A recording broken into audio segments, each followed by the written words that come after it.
and I still doing to me, makes me a warrior, and I'm a fighter for what I stand for, and that's my total freedom. Said I'm a warrior, I am a freedom fighter. I'm gonna fight on for my total freedom. Oh yeah.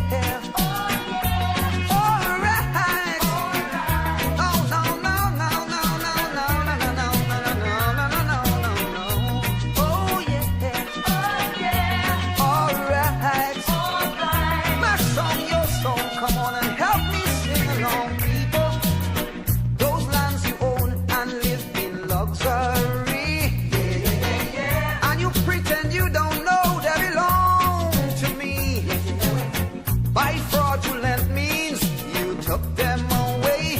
But you better get ready for the price you have to pay. 'Cause I'm a warrior, and I'm a freedom fighter for what I stand for, and that's my total freedom.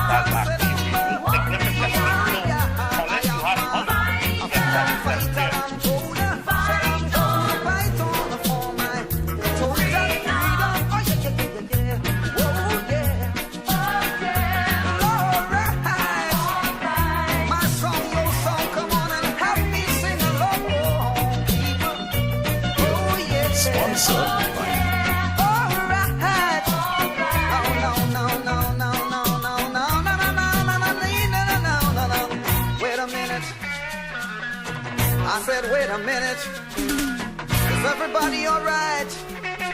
How can everybody be alright? Think about the people starving in Ethiopia.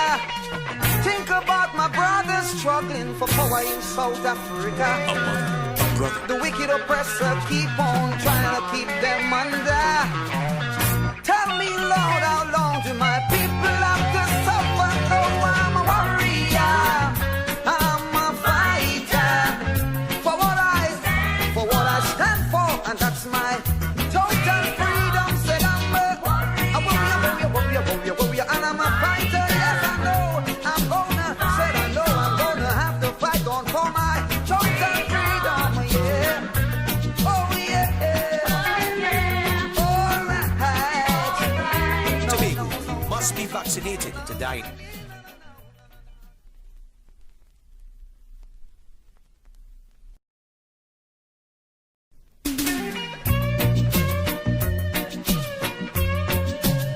With a special blend of hookahs.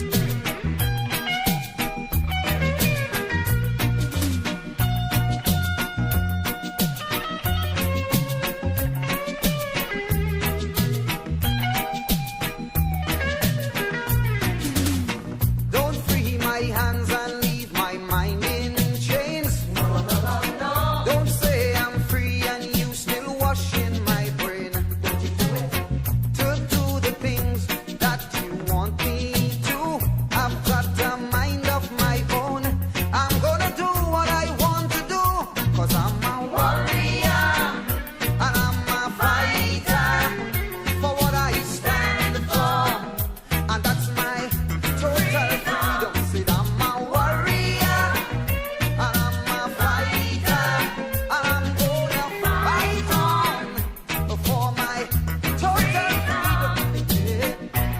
Oh yeah, alright. My song, your song, you like it. 6:30 Well, p.m.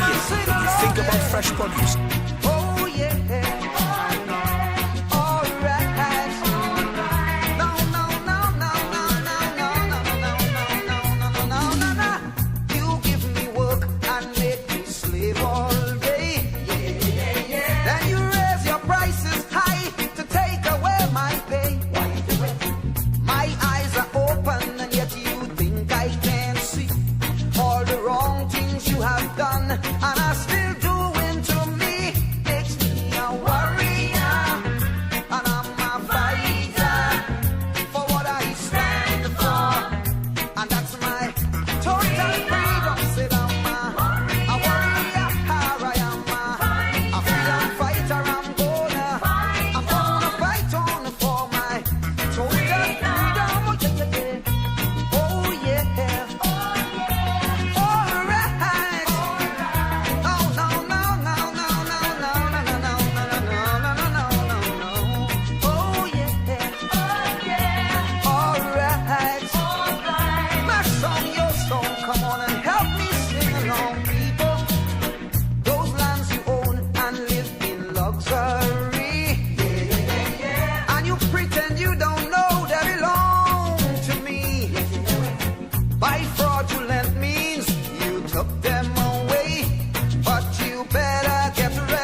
of our culture come from here, come from there, and everywhere. It's the special flavor that's made us savor at the Royal Castle. Oh, come the Royal Castle. Royal Castle.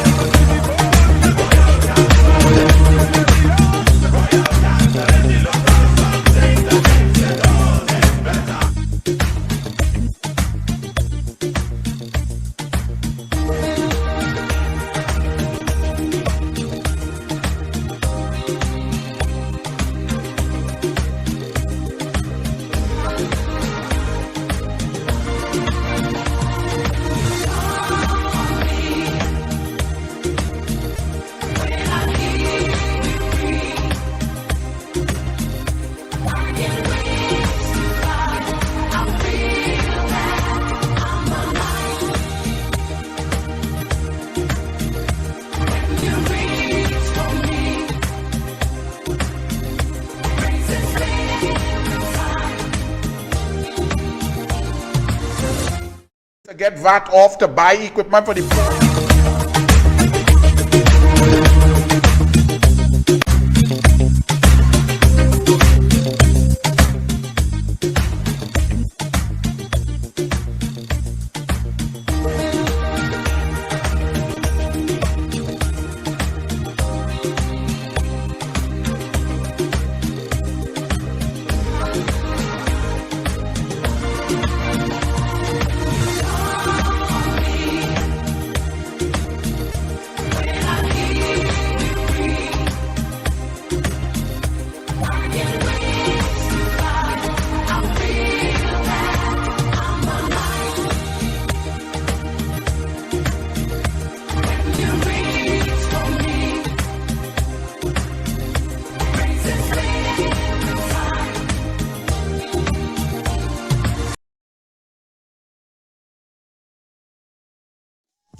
Well, yes.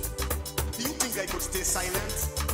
With all the hurt and pain, with all the trials and crosses you have to bear again and again, it's too much advantage. Enter! It's what? Bring the thing, boy.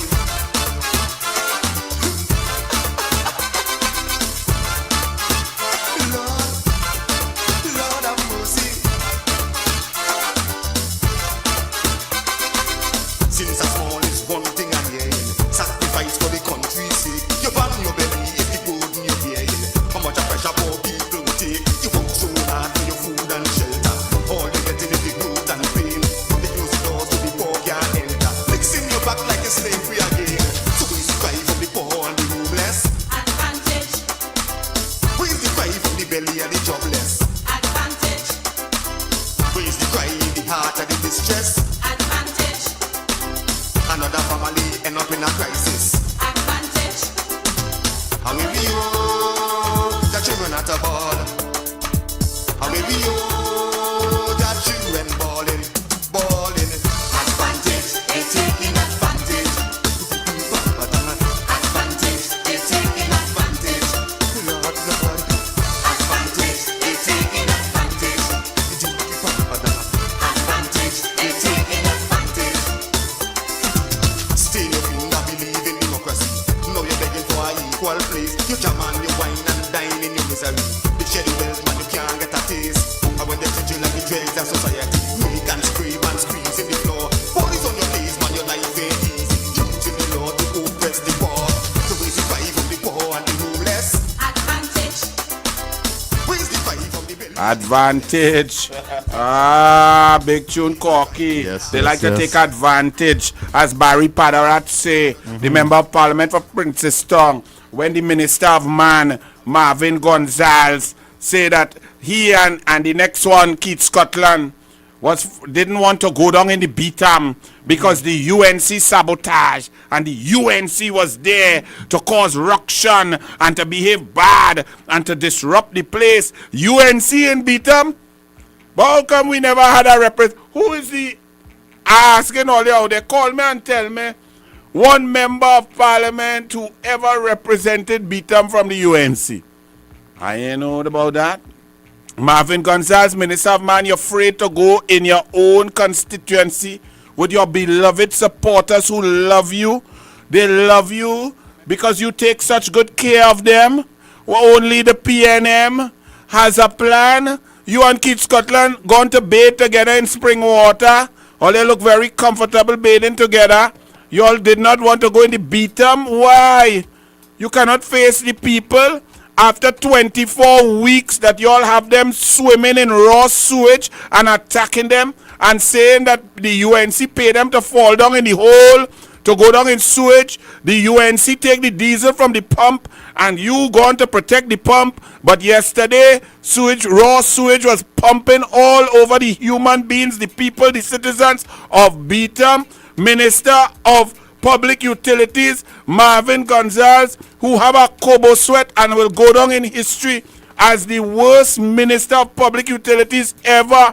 Water wasting and gushing all over the place. Anything painting light blue, sky blue, it leaking. Wassa pumping station, Wassa, all kind of station. Anything with Wassa, high water leaking, pipe leaking. In Diego Martin, the number one thing burning diesel now is water truck. All over the country, nobody have water. And Marvin Gonzalez have time to create and concoct lies. Not only on the people of Beatam, but on the UNC.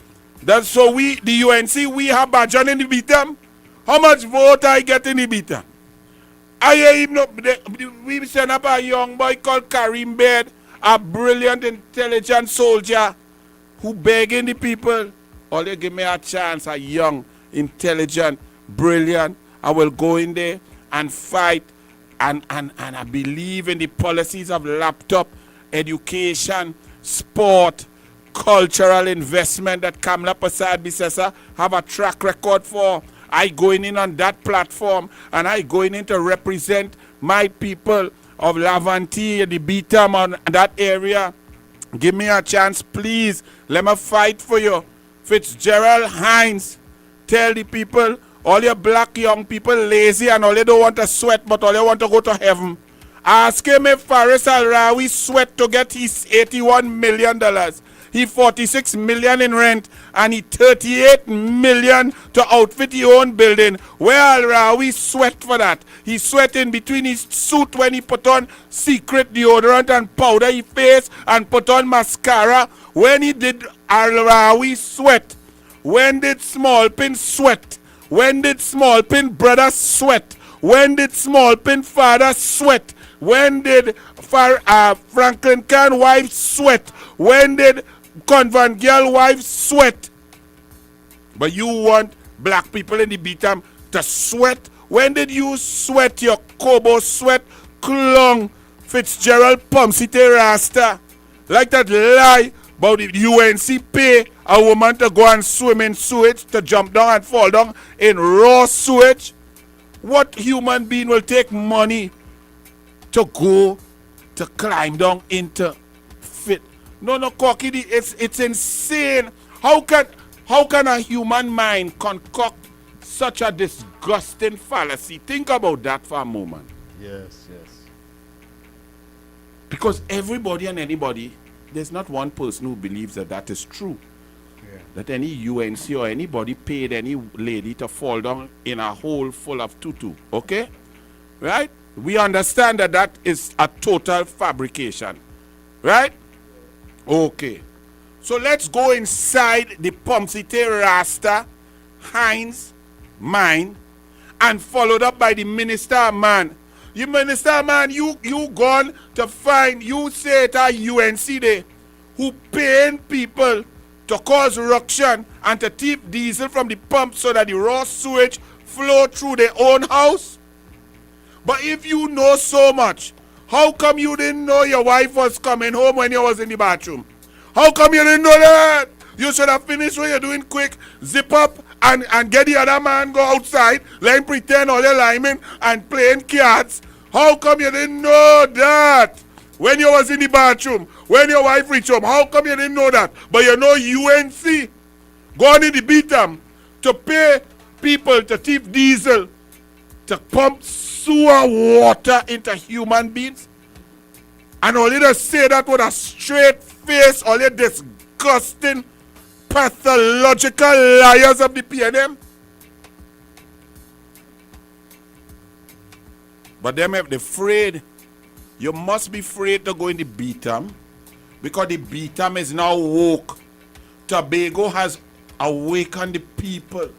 Trinidad and Tobago, the entire country is now awake. We can see through the nonsense of the race talk, the banana talk, the Afro versus Indian talk, the Hindu versus Christian talk, all of that nonsense. Because we know we are one people, love each other. COVID-19, the only thing work good in COVID-19 is the people help each other. Because the PNM is a total, and we'll have Dr. Tim Gopi Singh on a little later after 7:30. Dr. Tim Gopi Singh, when Kamala Prasad Bisesa tell all you, 1 week to investigate what? What committee? See, like handpicked by Rowley to do what? No power to subpoena documents, to summons documents, to summons witness. No time to take statements from citizens who had impact. No time to get inside and get statements secretly, anonymously from doctors and nurses. No time to investigate medicine, to look and read files of all the 3,300 people who dead. You could do that in a week. Now they come, after the report card come in, Rowley say give them 3 more weeks. Why didn't call a commission of inquiry like Tim Gopi Singh said, and make people swear on a Bible? Let the commission of inquiry have power to summons people, make sure that they have to come and give evidence, summons documents, subpoena documents, get documents. You going to do a superficial thing to skate over people dead in? Well, I'll go deal with that with Tim Gopi Singh at 7:30. But let me get back to the minister, man, who know everything about the UNC this and the UNC that. Barry Padarat said the PNM has been sabotaging the BTAM since 1956. And he is correct. You come to bring UNC in BTAM? So the UNC make the sewer bus in August. The UNC leave the Tutu water floating for 5.5 months. The UNC in charge. The UNC is the Minister of Public Utilities. The UNC is WASA. The UNC of contractor. The UNC in charge of the Treasury. The UNC thief diesel from pumps. And you put security to guard the pumps. And since then, there's no raw sewage. But yesterday morning, I had raw sewage flowing through the whole of the BTAM. A lady living there went and take she time, burn she own super gasoline to show the country what nasty filth y'all have, the people of BTAM, your supporters, people who love all you. They don't even think they just vote red. Well, boy, that love come like domestic violence. You know, with a 1 or 2 women that say, my husband don't love me until he cuff me. No serious people. We need a lot of psychological help. They have some ladies who have been so impacted and decimated by domestic abuse that them believe if a day or 2 pass and them may get a slap from the husband here like them, you know. No joke. I tell you, a Juve morning, Cocky, your boy walking down the road because I lost my whole crew.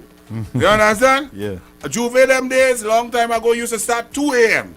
Right. Right, so your boy outside there, Cocoa Devils and a gun take, oh Lord, all about 9 a.m. So, yes. I don't know how I reach, you know, I'm walking down to Diego Martin.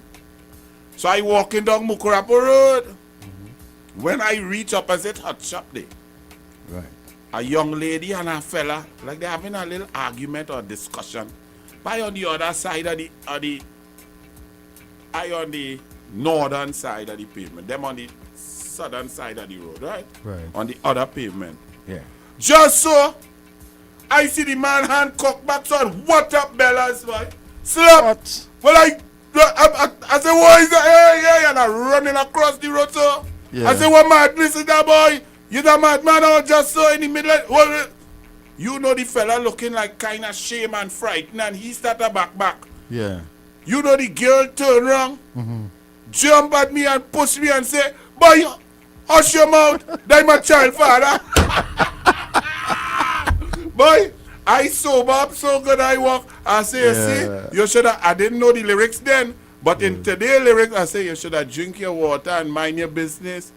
The woman want to beat, she now get a bellas, eh? Yes. For y'all ain't know what a bellas is. They have slap that is just the palm of the hand. You will hear a stinging sound like, Yes. that's a slap. Yeah. When you get a bellas, you get it with the whole forearm. Right? From the crease of the elbow come down. You get slapped with the forearm and it wrap wrong. You Yeah. could pop your neck with a bellas. That's what the girl get. She get a bellas. And she turn around and want to beat me and hit me some cuss. Because that is she child father. Well, boy, not me again. I say out all the domestic affairs, yes? I is not boy blue. But back to this minister man. The man who had the whole country without water. Under Ganga Singh and Kamla Prasad Bisesa, we went up to 74% of the population getting 24/7 supply. Under this minister man who get catch in bathroom spots, home by he. This minister of man who know about which man should be driving a tan van in the Wassa van and make a report, and then people trying to tell the investigator change up the report to make sure a man get in trouble. I don't know what the man do he, or what have he so hurt about the man, why he so emotional about this man who was driving a Wassa van. But this minister of man, this PNM, Marvin Gonzalez, going to say that the UNC sabotaged the bitam. Now, if all you are fed up of these lying pack of miscreants, this imbecilic PNM cabinet of recusals, corruption, nepotism, and nonsensical laws, going and utilizing the parliament and the senate just to enrich themselves, bold face, and then talking about corruption and who thief.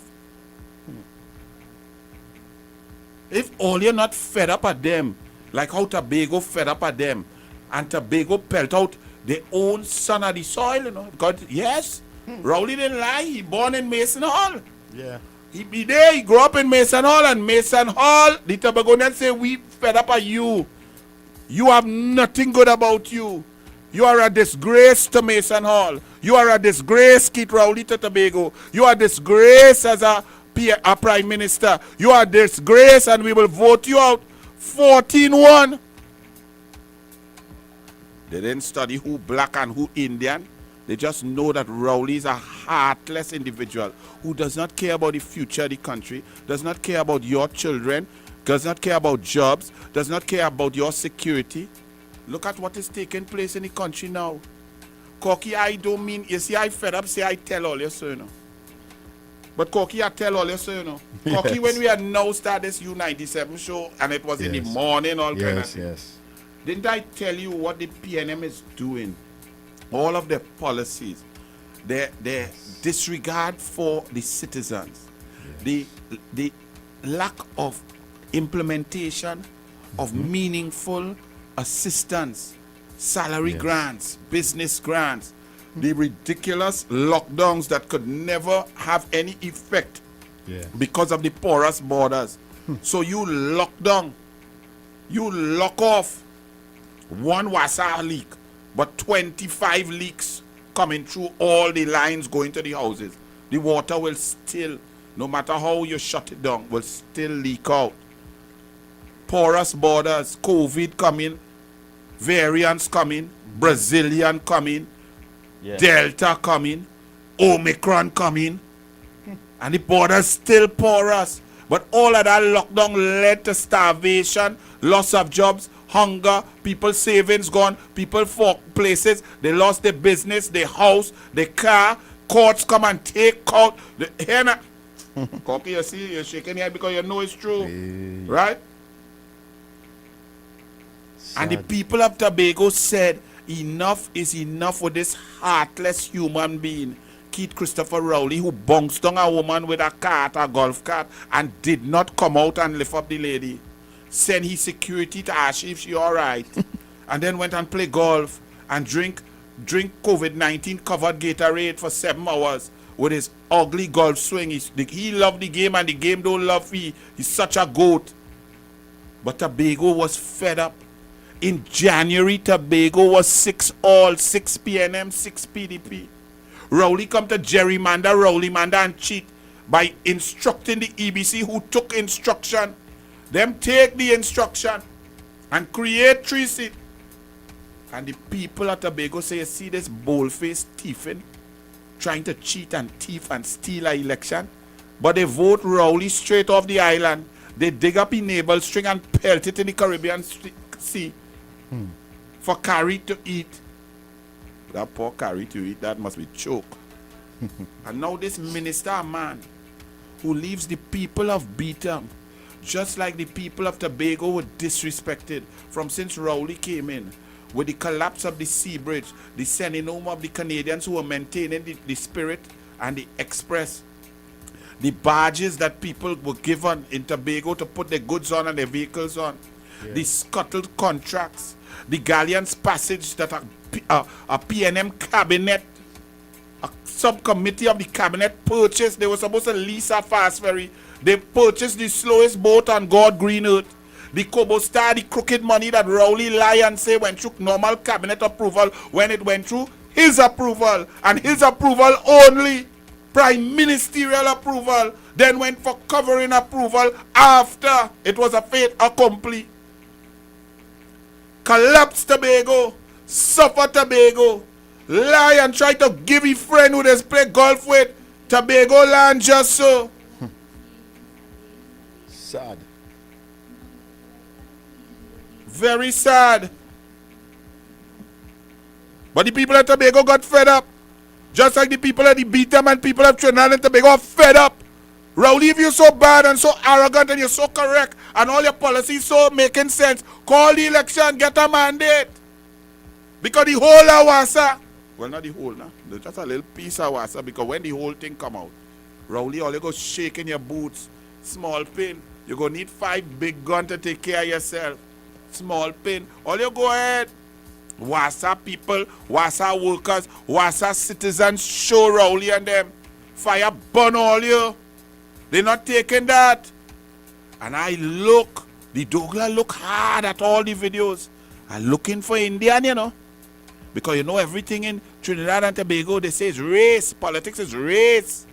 For you to know that tutu water smelling stink, the Indian had to come and pay you, African, to know that that smell stink, according to Fitzgerald Etelbert, Duns, Pomsite Hines, according to the Minister of Bathroom Sports, Minister Man, Marvin Gonzalez. According to him, the people of the Beetham, they are so backward, they are so unethical, they are so immoral, that they need the UNC to pay them money to go and swim in raw sewage to make the government look bad. Nobody need to help the PNM look bad. It's the worst government in the history of the Commonwealth, bar none. Nothing works in this country. I give PNM every day we come on this radio and say, oh, a PNM call and tell me something good now. Tell me something good PNM do. Tell me a good policy that Rowley brought.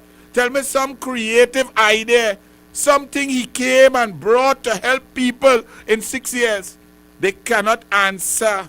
They don't know why they vote PNM. All they know is that that's what we're supposed to do, because the Dr. Williams tell we that. And we is black man and black woman. And if you go and you support the Indian lady because you find your children deserve a laptop, or you find you enjoying the jobs that she creating, or you find your children deserve to go to university or tech work, and Fazal Karim increasing gate and assisting your children in moving forward in tertiary education, or you believe you like to drive on smooth roads, or you believe that Kamla and Ganga Singh getting water to flow in your tap, or you believe that you love your children to be involved in sport, And Kamala increased investment in sport from 10 million a year to 140 million in the NPI vote.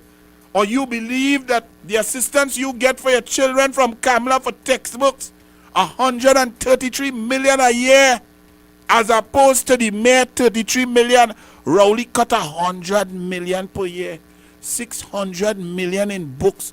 Can you multiply, extrapolate, and see the value of that in education, future earnings, people coming out of the vicious cycle of poverty? Can you all calculate that?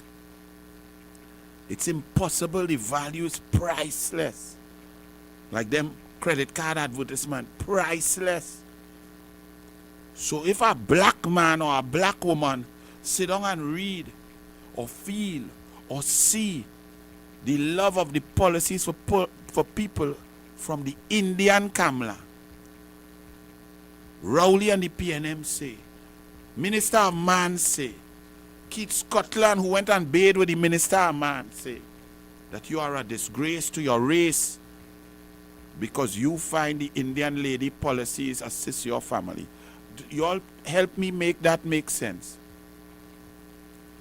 So what the PNM says is, you have to vote PNM if you are black. Never mind that Al-Rawi not black, that Johnny Sukaran is an Indian from down in South, who now playing like he's a North lawyer because he rental building in the North, attacking Southern lawyers even though he's supposed to be a member of parliament from San Fernando. Johnny Sukaran, who had to change his name because he's so insecure with himself, to Faris Al-Rawi. Faris Al what? Johnny flipping Sukaran, boy. The dance from press. Yes. You will use Faris Al-Rawi, a la mascara, a la tight pants, a la makeup on now. You big clown. But Faris Al-Rawi not black. He's not black. Stuart Smallpin Young is not black. You all ever see a black man dance without rhythm? Go and watch Stuart Smallpin Young try to dance to his own PNM song. Eh? If all you could follow that dance or mimic that, I go give all you 10 doubles a day. He's not black. His brother Angus Young, that big goat who has done nothing for this country, talking on cycling chat and telling people about pay the taxes. Pay the taxes for what? For him, his company to win tender since his brother swearing as a super minister? Winning tender? PNM procurement style? But Angus Young not black. Richard Smallpin Young not black. Convent Girl not black. His wife not black. Franklin Khan wasn't black. Colmin but can't spell black. But you all tell me, forget the Indian lady policies.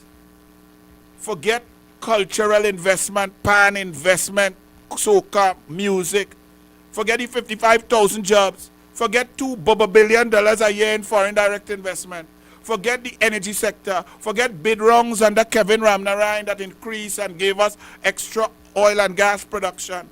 Forget all of that.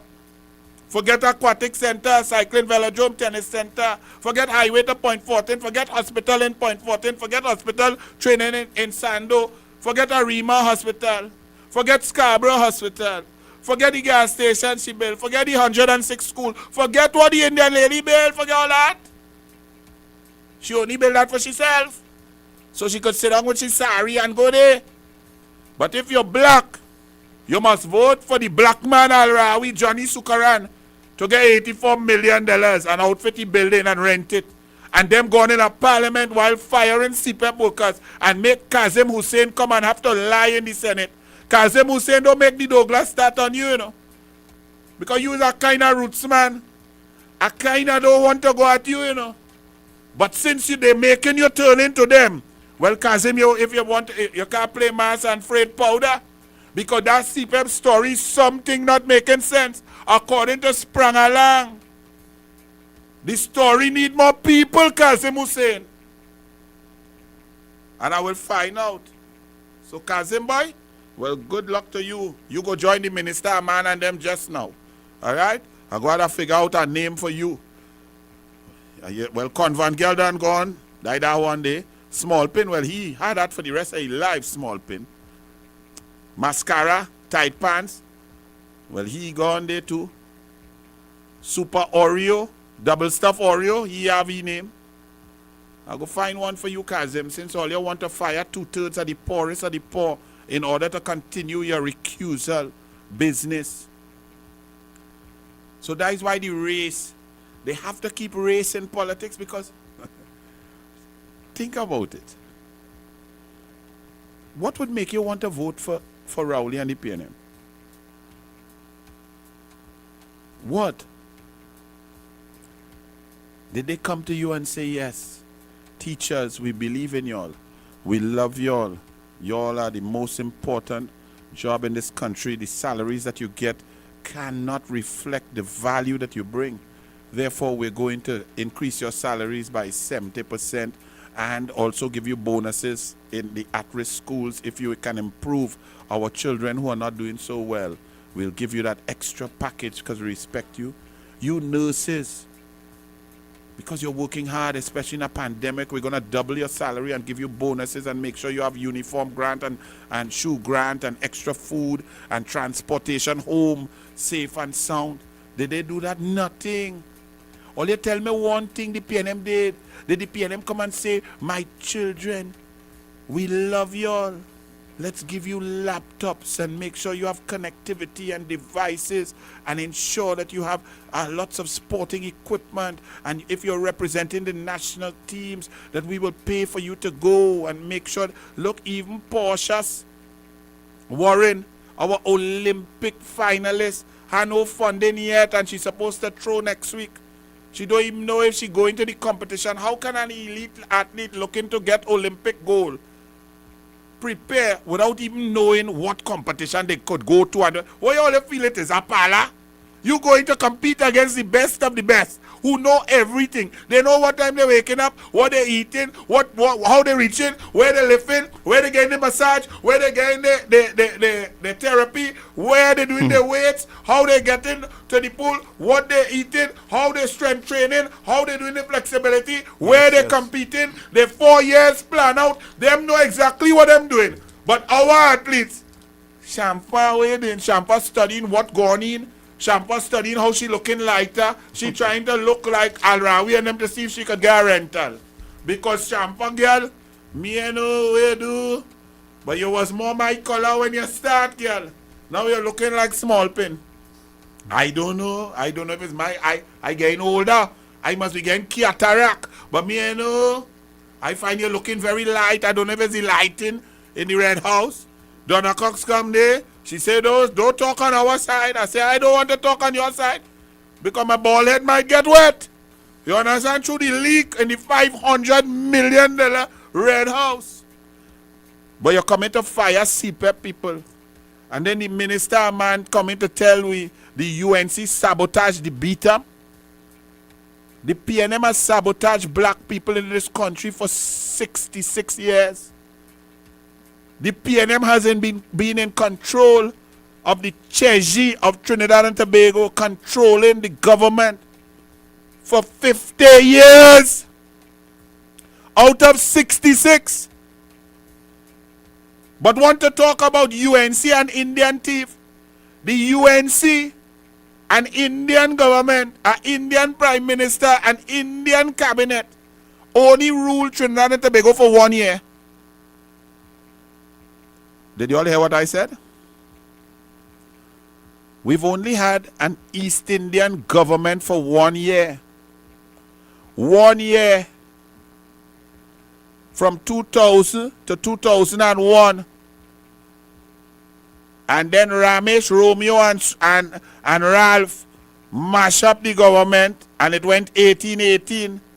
And the president then used the preamble of the Constitution to remove an incumbent government, right? To remove an incumbent government.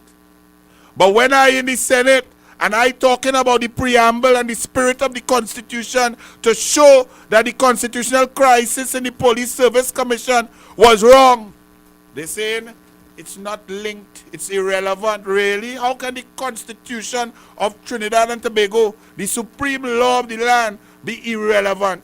The preamble was not irrelevant when they used it to put PNM in power. So if the preamble says you must move on merit, and this PNM ensured that the merit list is squashed and thrown away through shenanigans from a prime minister, a dastardly clown.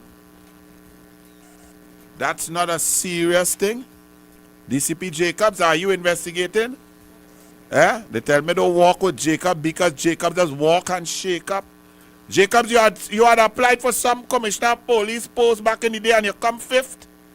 That's not a very good showing. Now you is the man? How that happen? You move from fifth to being the man? What happened? You see the power of licking PNM Bumsy? Look at that. A man who come fifth jump up to be the man. DCB Jacob, you're applying. I hear they buy out your leave because you're old, you're supposed to retire. But you get excited, you get a lease of life. And your daughters they work while you're firing other people's children. You see what all you like for yourself, you don't like for other people, but you want to be in public service. I told you that this country will become so ungovernable. The crime situation will go out of whack because the criminals not afraid no PNM stupidness, and the PNM only studying to use the police to hung down who them want to hung down. They want to hung down Paula Gopi's son. Police run up in there looking for a license. 28 police run up in a man's house to look for a restaurant license. Are they really serious? When the restaurant license was by the Ministry of Finance. But in the PNM, it's a Bacchanal. It's a Rowley, Smallpin and Colm versus Al-Rawi. Al-Rawi, and Al-Rawi still have to go and defend. Them send away Al-Rawi. Put Smallpin to act. Now, ladies and gentlemen, when a minister goes, so if Corky is the minister of culture, right? Like Gypsy was, and I is the minister of sport. If Corky is going to Barbados for a conference on CARICOM carnivals and cultural thing and so on, the Prime Minister will choose someone to act in Corky's place as Minister of Culture. So the Prime Minister may say, Minister of Sport, you will act in the absence of Minister Corky for Culture. Now what does that mean? The convention is, because I acted for Winston Gypsy Peters on about 7 occasions. I don't even know where the Ministry of Culture is. Because even though I'm acting, that's not my portfolio. That's not there for me to go in there and make no decision. I am only acting in case of emergency. If there is an emergency that requires some sort of quick action, the acting minister will act in conjunction and in consultation with the substantive minister. So if there was some problem in culture and so on, and Gypsy is in London or Corky is in Barbados, I will call Corky and say, hey, this is the day your permanent secretary say XYZ. What do you want me to do? And you say, I'll call you back in an hour or so. You'll think, you'll consult, and you'll call and say, okay, Anil, go and sign that form for me in order that these people get paid or whatever they get.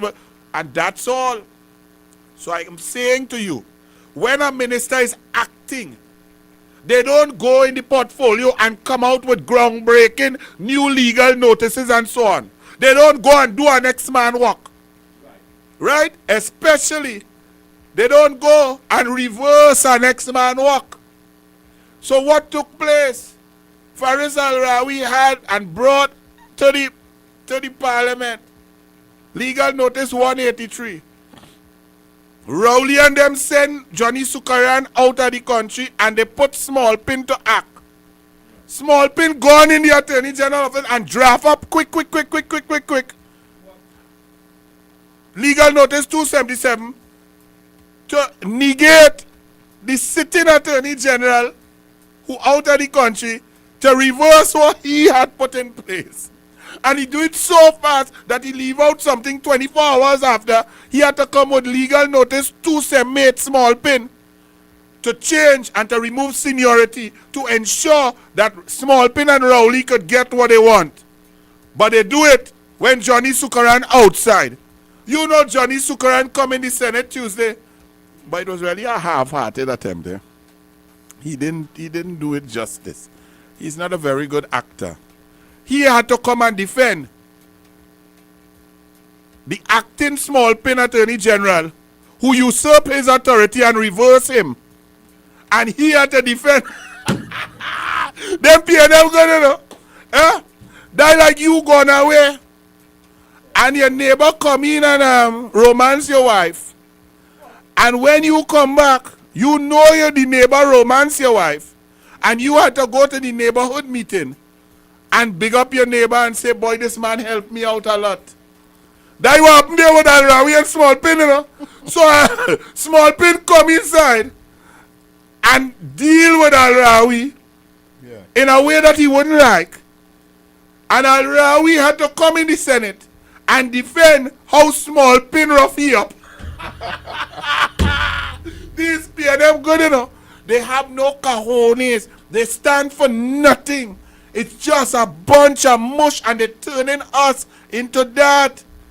Yes. 218-7762. Yes.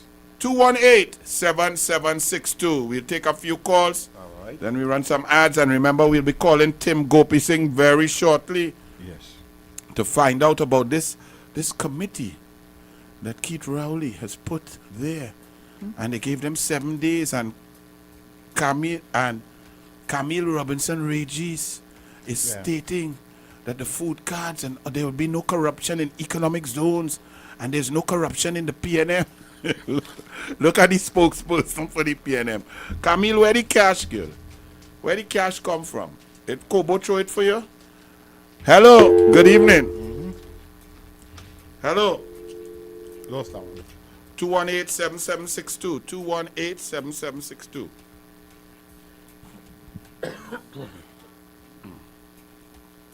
All right, well, all you're sleeping on the calls, we'll take a short break, Corky, and we'll come right back.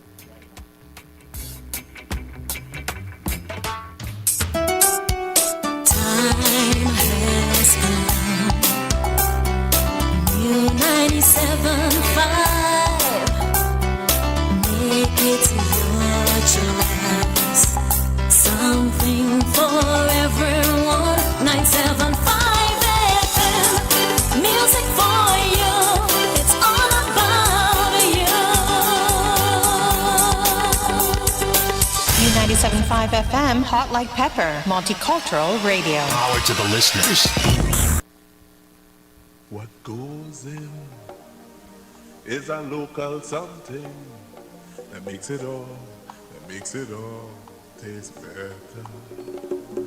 It's the flavor of our Le Grand Coulon Spa Resort at Stonehaven Bay, Blackrock. Bed and breakfast rates available. To book, call 283-2597 or 463-2946. Le Grand Coulon Spa Resort at Stonehaven Bay, Blackrock. Come to the Waves Restaurant and Bar, Grafton Beach, Blackrock, Tobago. Great ambience, fantastic prices, all COVID protocols observed. Full premium bar available. Call Waves at 731-4646 to make your reservation. Come dine with the Waves Restaurant and Bar, Grafton Beach, Blackrock, Tobago. You must be vaccinated to dine in. Fresh Street Market, your neighborhood supermarket. Number 3 Andrew Lane, corner Churchill Roosevelt Highway and Andrew Lane, Derby, Mousica. Opening hours. Saturday 7:30 a.m. to 7:30 p.m. Sundays 8 a.m. to 6:30 p.m. When you think about fresh produce and good quality food, come to Fresh Street Market, your neighborhood supermarket. Number 3 Andrew Lane, corner Churchill Roosevelt Highway and Andrew Lane, Derby, Mousica. Island Hobbies, Ryson Road, Port of Spain, has the largest variety of toys in the Caribbean and South America. No one can beat our prices. If you see it cheaper anywhere else, prove it and we will beat it. Island Hobbies, Ryson Road, Port of Spain. what goes in is a local something that makes it all taste better. It's the flavor of our culture. Come from here, come from there, and everywhere. It's the special flavor that's made us savor at the Royal Castle. Oh, down the Royal Castle. tomorrow we start off the new year with a bang on Fire Fridays. Fire Fridays. Taste the unique flavor of our culture at Royal Castle. U975 FM Hot Like Pepper Radio and MCTV presents On the Road 2022 this carnival. Come meet our on-air DJs and presenters and enjoy live soca and chutney entertainment. You don't wanna aid the wagon. You're looking for a four-wheel van. This Friday, January 28th, where our first stop would be at Glory's Bar, McBean Village at 6 p.m. Jerry Junction Bar, Waterloo at 6:45 p.m. La Penca Bar and Grill, Freeport at 7:30 p.m. Precious Bar. 1 and 2 Bear Road, Felicity at 8:30 p.m. and 9:15 p.m. Club Coconuts, Kakande Road, Felicity at 9:50 p.m. Followed by our final stop at Rock and Century Sports Bar, Kakande Road, Felicity at 10 p.m. Come and be a part of U975 FM and MCTV On the Road this Carnival 2022. On the Road 2022 with U975 and MCTV. Coming to a bar near you.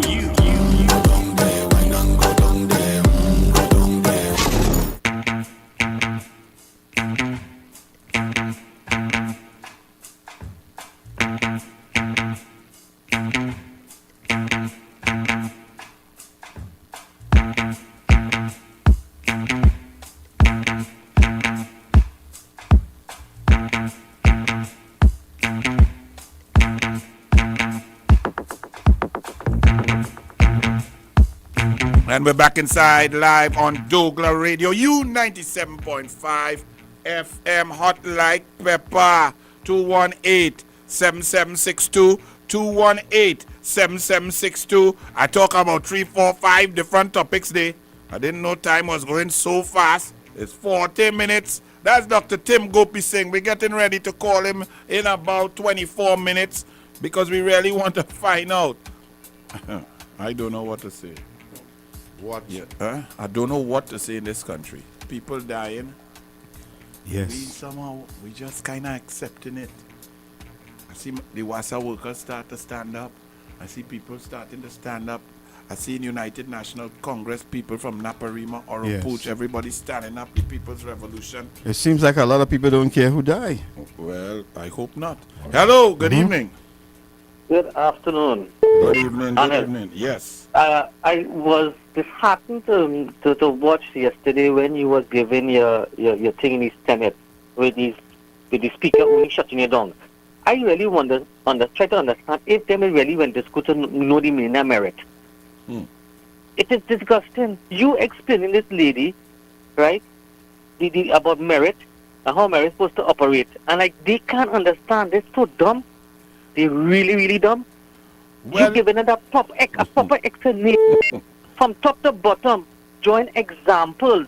Correct. What merit was supposed to be, how merit is supposed to operate. And from the Constitution. Exactly. So, Yes. like I was according to what you're saying about the preamble, like they don't read the preamble or they just read it for their convenience. I can't understand how they Pause operate. right there. You are correct. So they try to say, if you just read 123.2, which says that the cabinet could make legal notices, so they could tell you what they could make a decision on who should be selected, meaning what qualifications, whether seniority or contract and that, right? That's just one part. But the Constitution is a living document that was written based on the spirit and the preamble, the context, and what it was meant to achieve. So if the preamble says that the rights of the citizens to take part in national life based on merit, integrity, performance, and so on, that is a critical element, because you are now coming to say that a merit list that was duly constituted, you are throwing that away, and you are now changing criteria and removing seniority, when seniority, the principle of seniority means that over the years you would have deserved or merited your improvement in rank. Right. And she So yeah. But she don't understand. But I wonder, I mean, it's a shame to know that they went to convent, they went to high school, and they don't understand what's the meaning of superiority and merit. Well, I put it it's to a you that they shame. do know what they're doing, but they just don't want the people to hear the truth. No, they just don't want to keep us in darkness all the days. Correct. Now, second topic is that you speak about Dr. Kazim Hussein. Now, he's a Muslim. Yes. And I'm a Muslim. And according to our great prophet, peace be on him, Muhammad, talk about charity and sin about poor people. Now, if Kazim Hussein is a Muslim, as he said, I don't want to get into that. Yes. He's supposed to understand what is charity and what our great prophet speak about. Speak about charity and see about poor people. That's what he spoke about. So if he want to go back in the books of the Hadith and the Quran, let him go back. Let him know what Islam is all about. And if he's a true Muslim, if he's a true believer of Islam, he should know what he is doing and listen to his leaders which are misleading him. He should stand up as a Muslim and say, I am not doing that. He should stand up and say the truth. Kazim, all right, you're hearing it. Thank you, my brother Kazim Hussein. I feel they're forcing you to lie, Kazim Hussein, but you didn't sound good in the Senate telling me about it only affect 3 contractors. What 3? What 3 contractors? You changing the English language? I read the email. The CEO telling everybody you have to cut it down by 2/3. Cut off, fire 20 people, and if you don't give a list of 20, all 30 not getting no money. Don't come and tell me there is only 3 contractors. Why? Why you picking on them 3 contractors? Then it's discriminatory against the 3 contractors. Hello. Good evening. Good afternoon, Senator Roberts. Good evening. Good evening. Based on the expert information we just got from a practicing Muslim towards another Muslim behavior, it's safe to say that Kazim Hussein is an oinky Muslim. He's nice. So he is haram, as they would say, an oinky Muslim. Good night. Good night, sir. 218-7762. 218. Hello. Good evening. Hello. Good evening, Anil. How are you? All right, for now, brother. Here's what's going on. My beef is with Noel Garcia, boy. That man hiding behind the money and threatening to sue Munilal, and Munilal lying. You understand? But all of a sudden, now you come last night and you change your story on the PNM radio station and saying local workers have to go home and the project really shut down. He has to explain who is the new contractor to us. Exactly. And if they are able to do the work and not shabby work like what they do in the Mosquito Creek, brother, Thank they you. have to explain. They have to explain. Thank you, my brother. And also, you can't just say Shanghai gone, because that letter that Munilal had there, and I read that letter, that is a detailed letter by Shanghai Construction. Now, you all must also understand, Shanghai Construction have a track record of high performance, on time and on budget. Shanghai Construction build the aquatic center on time, on budget. Shanghai Construction build the cycling velodrome on time, on budget. They've done many projects across the globe on time, on budget. So if they write a letter saying that there was interference that has led to the collapse of the contract and the project, the government will have to pay Shanghai a set of money also. Good evening. Good evening, Anil Mato Chokasai, Sararoti and Saina inside. What's happening, Sararoti? Let us talk about true Muslim in the PNM. Which was the first Muslim who identified himself? Now the Prophet. And who was the Prophet? And after a year, the Prophet shave his beard and become a Roman Catholic. That is tight pants himself. So he laid the foundation. No, he's a disgrace, and all of the right-thinking Muslims don't listen to that clown called Faris Al-Rawi, Johnny Right. Sukra. The other thing, you know why... Playing games with people religion. Stupid. You know why the Shanghai contract collapsed? It is on page 28 in the appendix of the O'Halloran memoirs. There wasn't percent inside it. You know, all the contracts PNM associated with, there's always a 10% commission. That is how they make the money. They make the money, they get the commission up front, and then it collapses. Oh, God. Have a Right, nice sir. night. Shanghai, the Mr. Zhang, the boss man, or whoever write that letter, it was a very, you all must read the letter and see all of those things are very technical. And all of you who know better than me about contracts, engineering, projects, this is a huge project. Project management for such a project is a critical thing to keep it on time. And when you give instructions as a client, meaning the government, on who to hire and who to subcontract, and then the main contractor does not have control over those that you have sent, and they are delaying certain things. When you lose 160 days on a simple part of the project, 160 days leads to another delay of 40 days to 80 days and throws the project off, increases the cost, then global prices going up and so on, while you are dilly-dallying and playing games because the government wants some subcontractor and dictating who has to get a subcontract. They're going to do that, and they're trying to do that, Monilal said already, in the airport in Tobago. So this is a very serious thing.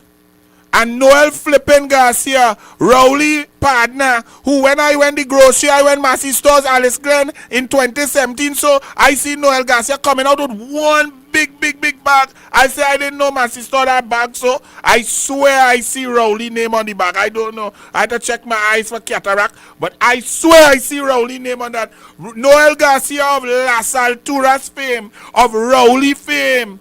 Noel Garcia, who is building hospital, building health center, airport, highway, fire station, police station, community center, sports stadium, every house under the government program, Red House, President's House, Prime Minister residence in Tobago, this one Noel Garcia.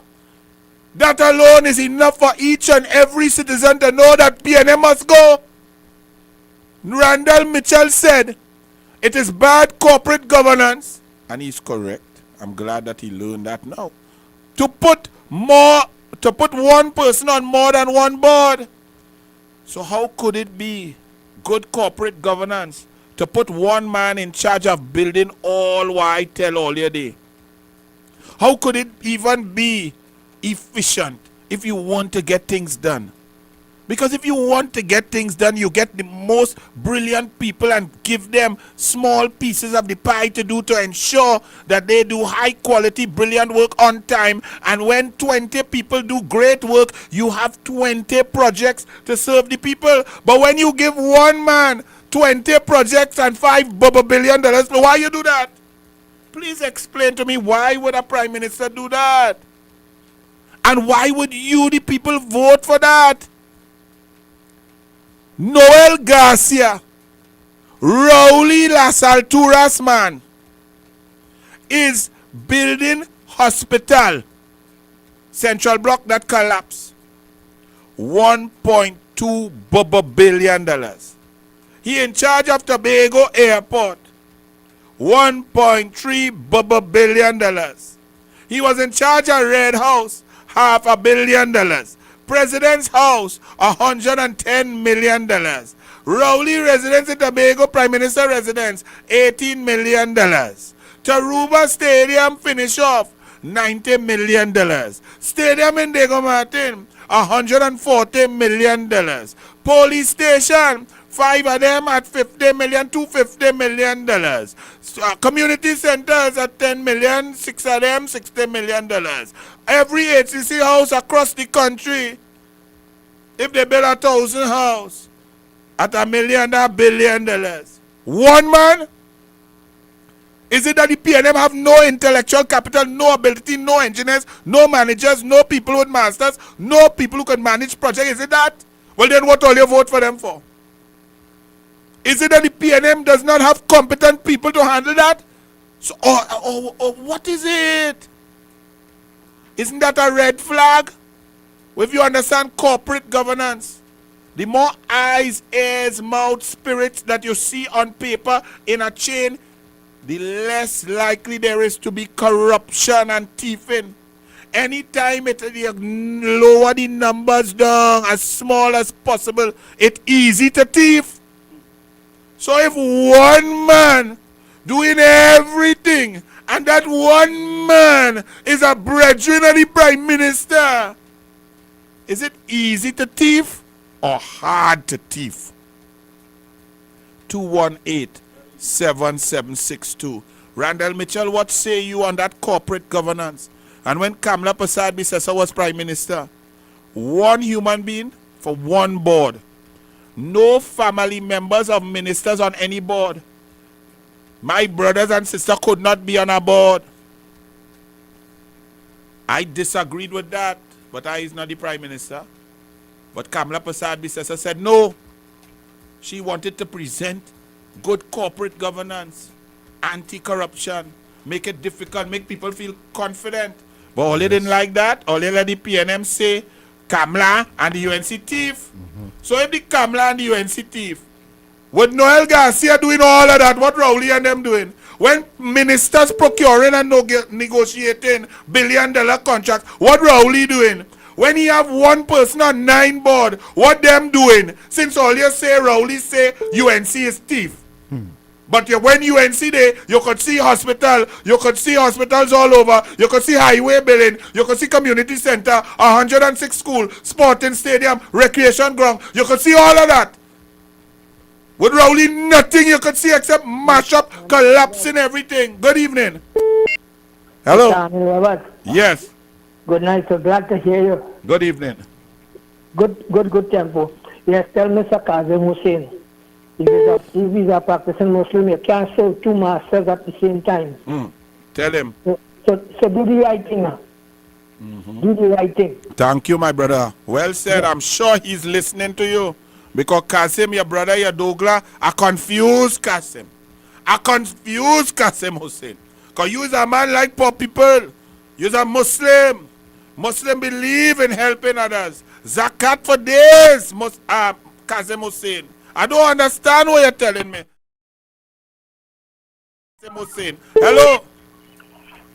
Hello, good night. Good night. How are you tonight? I call in to congratulate Anil Roberts for showing part of the Missouri clip. But it's a little beef I have to pick with another talk show host. And the talk show host does a good job, but it's a mistake he had, and it's supposed to be corrected. And, you know, with the Missouri issue, where he had degraded her, and also he degraded Jolene John too, from Tobago, about, you know, certain issues concerning boycotting and all these things. But when time to take calls, he's not taking calls to get... All right, well, we don't bother with other talk show hosts, but we must understand that we have a very serious poverty problem here. All the citizens know, because they have been helping people, hungry families across the board. So the Miss World young lady was very correct. She did not... I understand, I understand. But the thing about it is, it had other contestants program. And if you look at their clips, the other 14 contestants, because she make it the 15th, if you watch at their clips, you would see the same project was given to them with the world, Yes. Correct. Right? It was a segment to deal with beauty with a purpose. And you had to find a social ill and present a solution or try to assist. And then you see the thing about it is a limited time they had to do it with a limited resources in certain areas. Correct. Now, you don't only watch Miss Trinidad. If you watch like other countries, like... Everybody talked about it. Correct. Thank you, my brother. What he's supposed to do is show the complete clip and hear what she said, but you use other countries' clips. No, don't worry about that. Okay, my brother. But I think the people know now. God bless. Thank you. Yes, of course. Don't play if you don't know what poverty is here in Trinidad and Tobago, just do Anil a little favor. Go and fill your car with gas and take a drive around. Hello, good evening. Good afternoon, Senator Robert. Good evening. No, the statement that you're making, will you vote for that? Well, will you vote for that according to the EU? Now, I want to make the point that, quite rightly as well, apart from the ABC mischief, we have people in this country willing to drink canal water and give the children sewer water in order that Rowdy drink champagne, Imber drink champagne, and Rawi drink champagne, Small Pain drink champagne. That's just the nature of the thing. I shouted at them. I don't think it's helping, Good night. All right. Have a good evening. Well, I cannot convince those who do not want to be convinced. If you are happy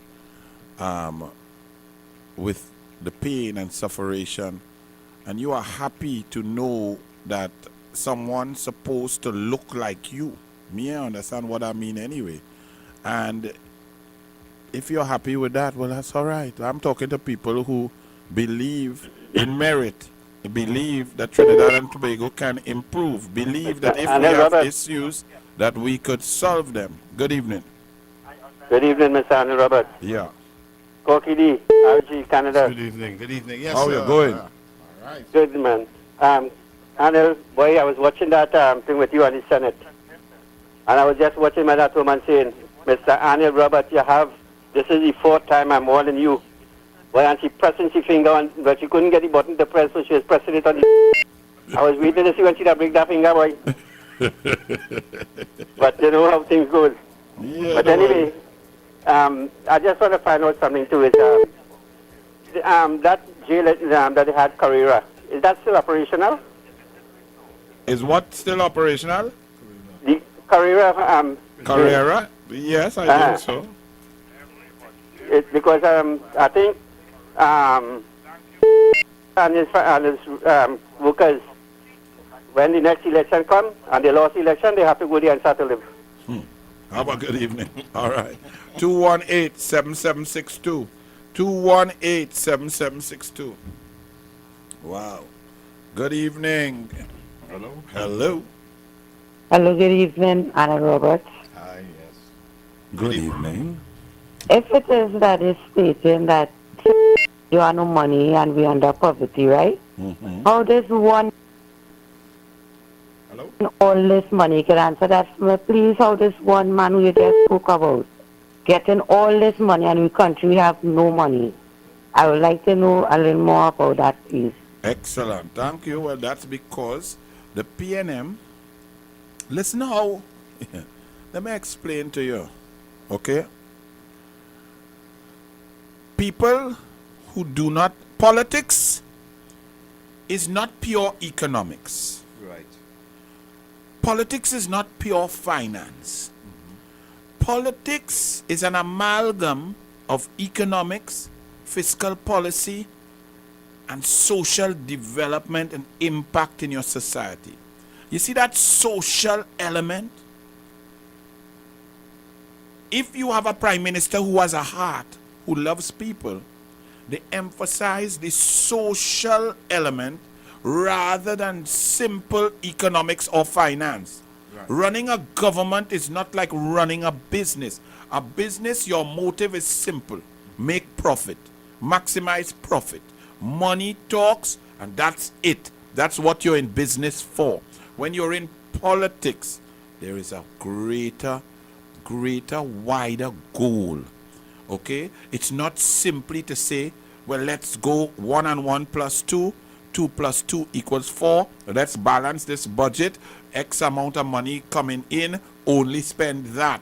Right. You have to take into account many other aspects. So when you have, as we have now, you have one callous, heartless individual who's Prime Minister now, Keith Rowley, who all he's interested in is getting whatever money from the treasury to spend on projects that are important to him and his people that he has put on boards without corporate governance, to procure without procurement, to spend there, to recuse themselves, to benefit. That's what he is doing. 210 recusals means 210 times ministers have to step out of a cabinet because they are benefiting. Their families are benefiting.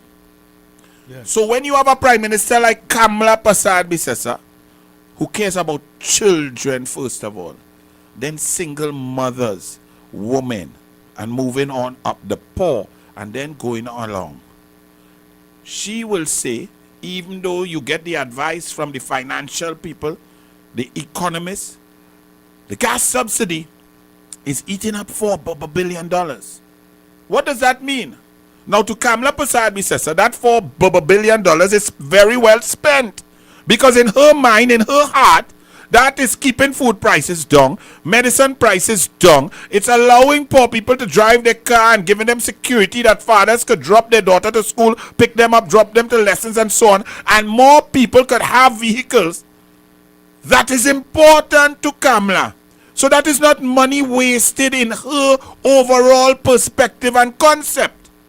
But to Rowley, that $4 billion of gas subsidy that is going to each and every citizen is money wasted because he is not in control of that money. He is not getting a piece of that money. He is not directing that money to where it will go. So what did Rowley do? He took away that $4 billion per year from your subsidy, which was going to each and every citizen, whether you had a car or not. Because, and I will read for you from an article, I come in with something there, all you wouldn't believe. So Rowley would take away your subsidy to do what? What will that do? Okay, where does the $4 billion go now? That $4 billion becomes available for the cabinet, the government, to direct that expenditure out of the consolidated fund into projects that the Prime Minister wants to do. So if he wants to go with small pin and buy 2 vessels and then buy 2 more cutlass vessels for extra money and pay 300 million extra, he have money. So you understand, so all it is a shifting of priorities. So what Rowley would do is take everything from the people because he has no control over that money. And he puts it into the hands of the cabinet. They recuse themselves and then they spend it on projects that they want to spend it on. So he wants to spend it on hospital project.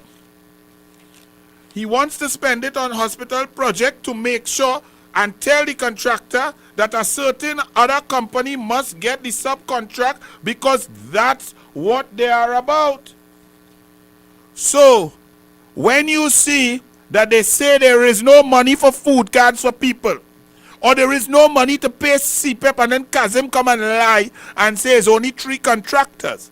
What that does, when they cut food cards, they cut school feeding, they cut laptop, they cut special needs grant, they cut public assistance grant, they cut differently able grant, they put a means test, they cut gate. When they cut all of that, they are cutting that from you, the tens of thousands out there who benefit, to put all the money in a bowl here that they could then divvy up, recuse themselves, and direct the money somewhere that they could benefit. That is the difference. That is what they do. So to answer your question, they say they have no money for food card. So pensioner can't get food card. Differently able people cannot get food card.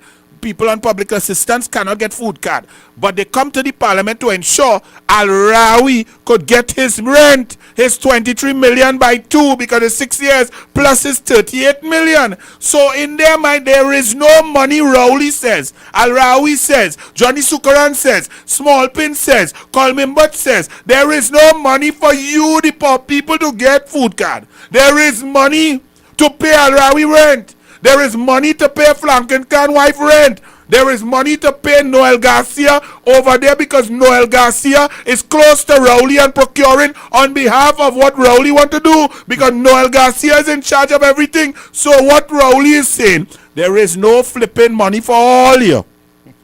There is money for the recusals here. And that is the difference. Let me read something for you, Corky. Yes. And let me read it for the nation. It's a letter in today's Express. Now I'm going to read this and then I'm going to tell you who wrote it. I want you all to ask yourselves who wrote this. Okay? Severe hardship for Arima pensioners. A pensioner traveling from Mundo Nuevo in a taxi to Arima has to pay $18, while the maxi fare is $15. The pensioner then takes a maxi taxi to Tumpuna to visit the Social Welfare and Family Services office. This is the route for all pensioners from the village that also suffers from bad roads, terrible road conditions, and high cost of food items, among other things.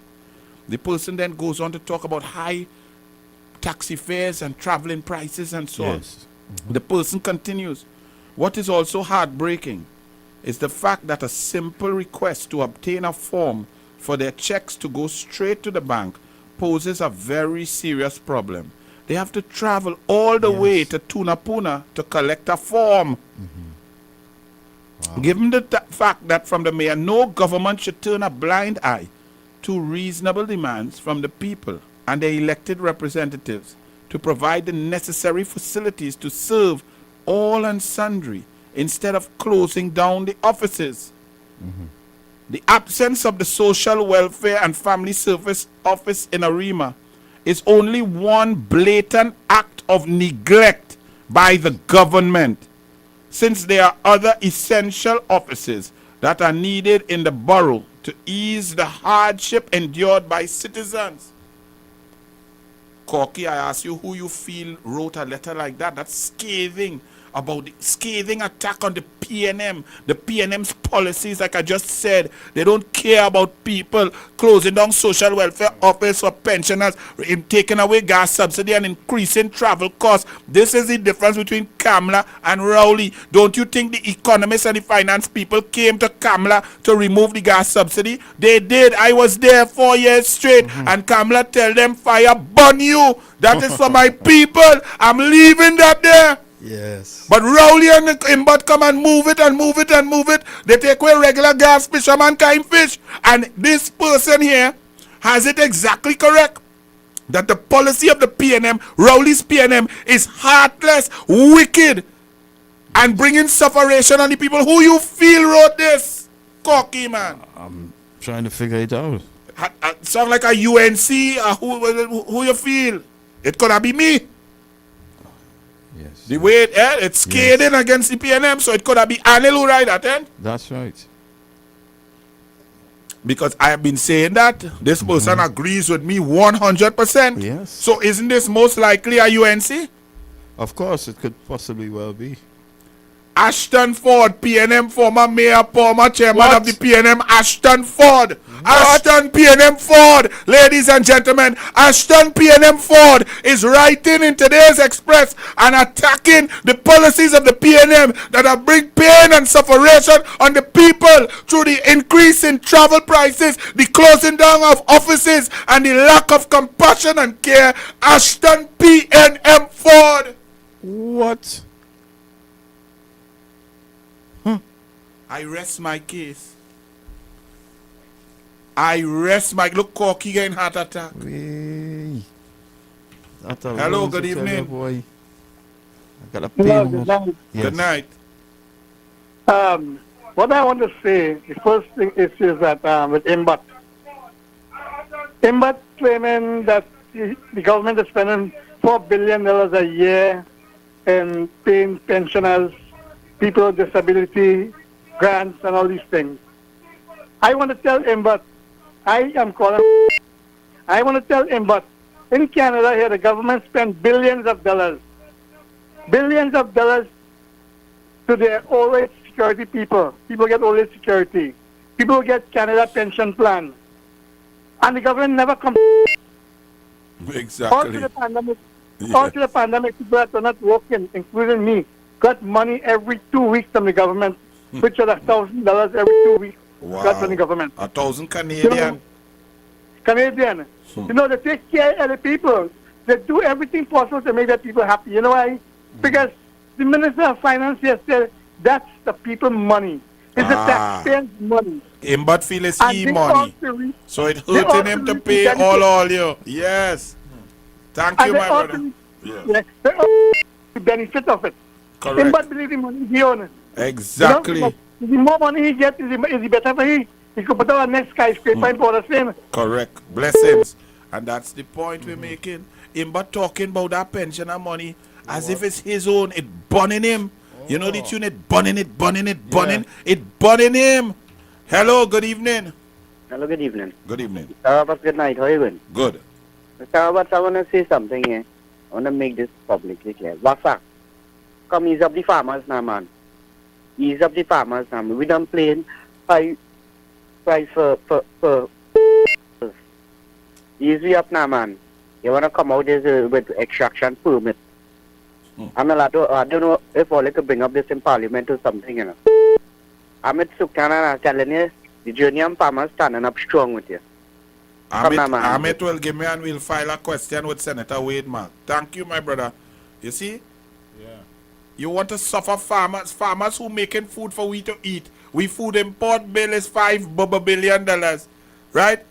You create, you come and take away money from the agricultural bank and say, well, the people didn't come for it. The farmers didn't come for it.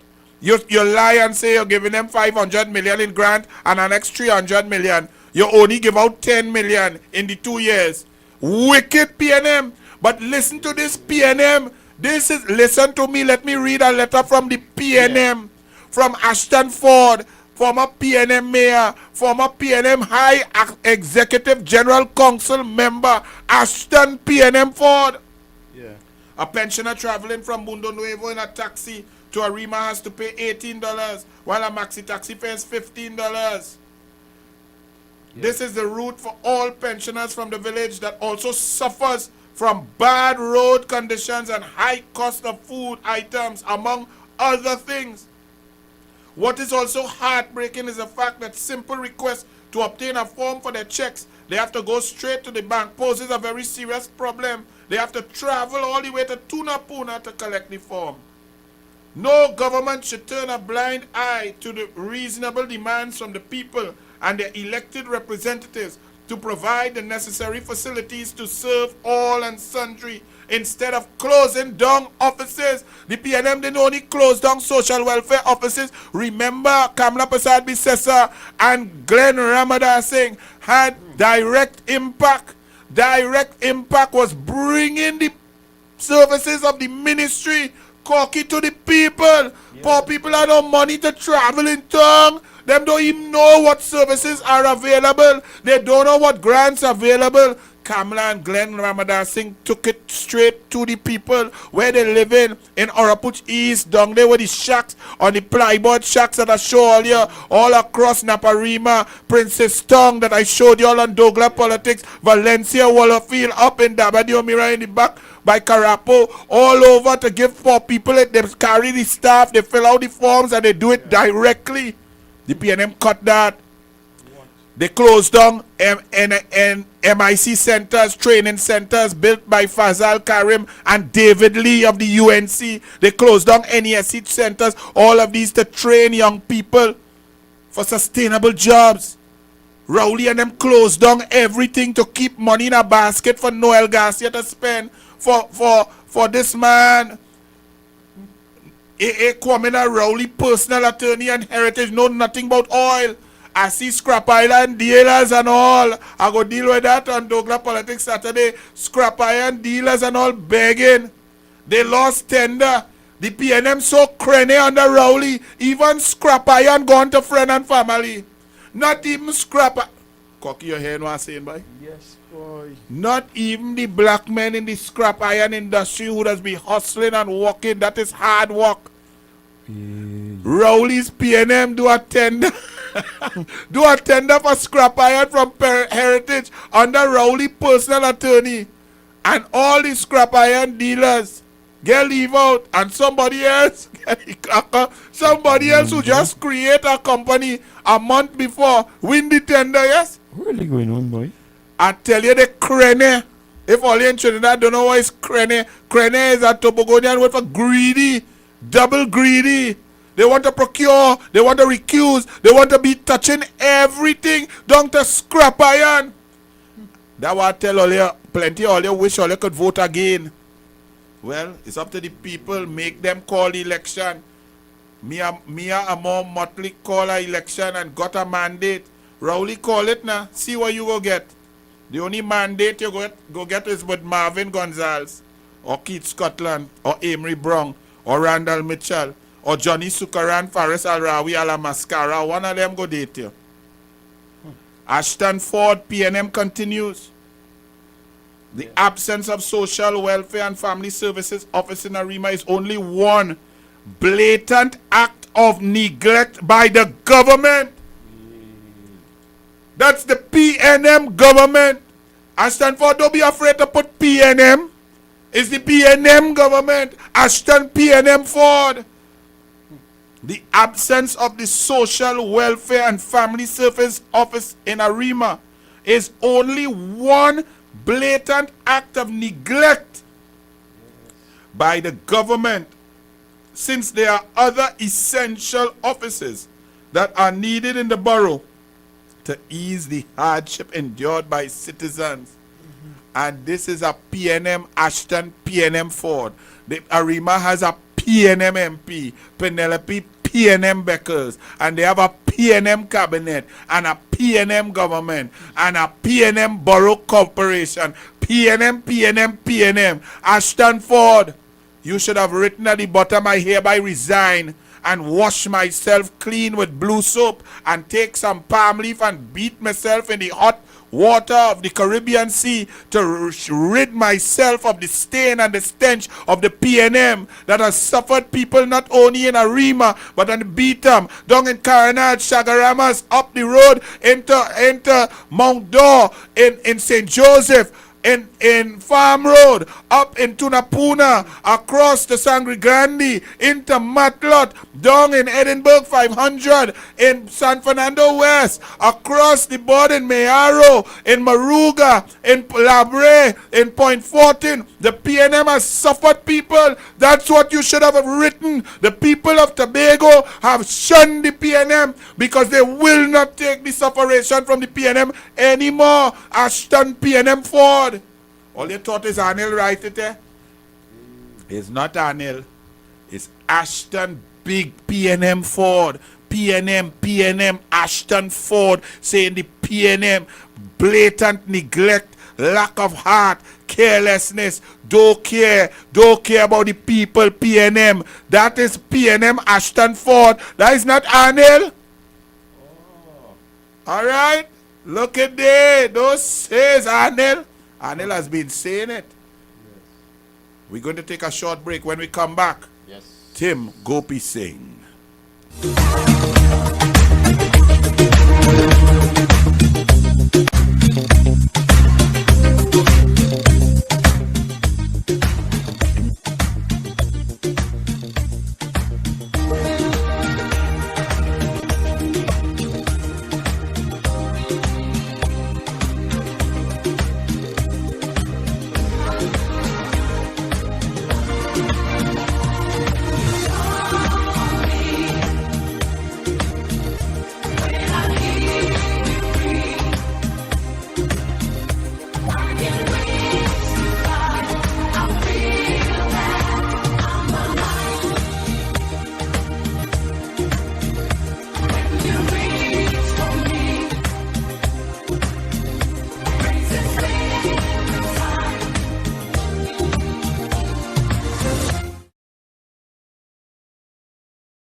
On the road this Carnival 2022. On the road 2022 with U975 and MCTV. Coming to a bar near you.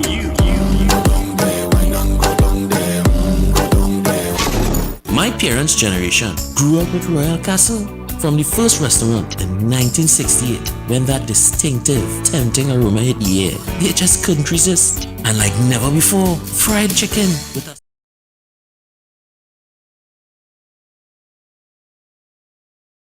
Friday, mash up the place. Friday, in front of the face. Friday, red, white, and black. Friday, I'm back.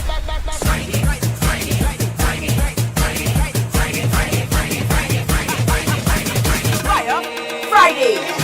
Thank God it is Friday. Thank God it is Friday. Thank God it is Friday. Friday, mash up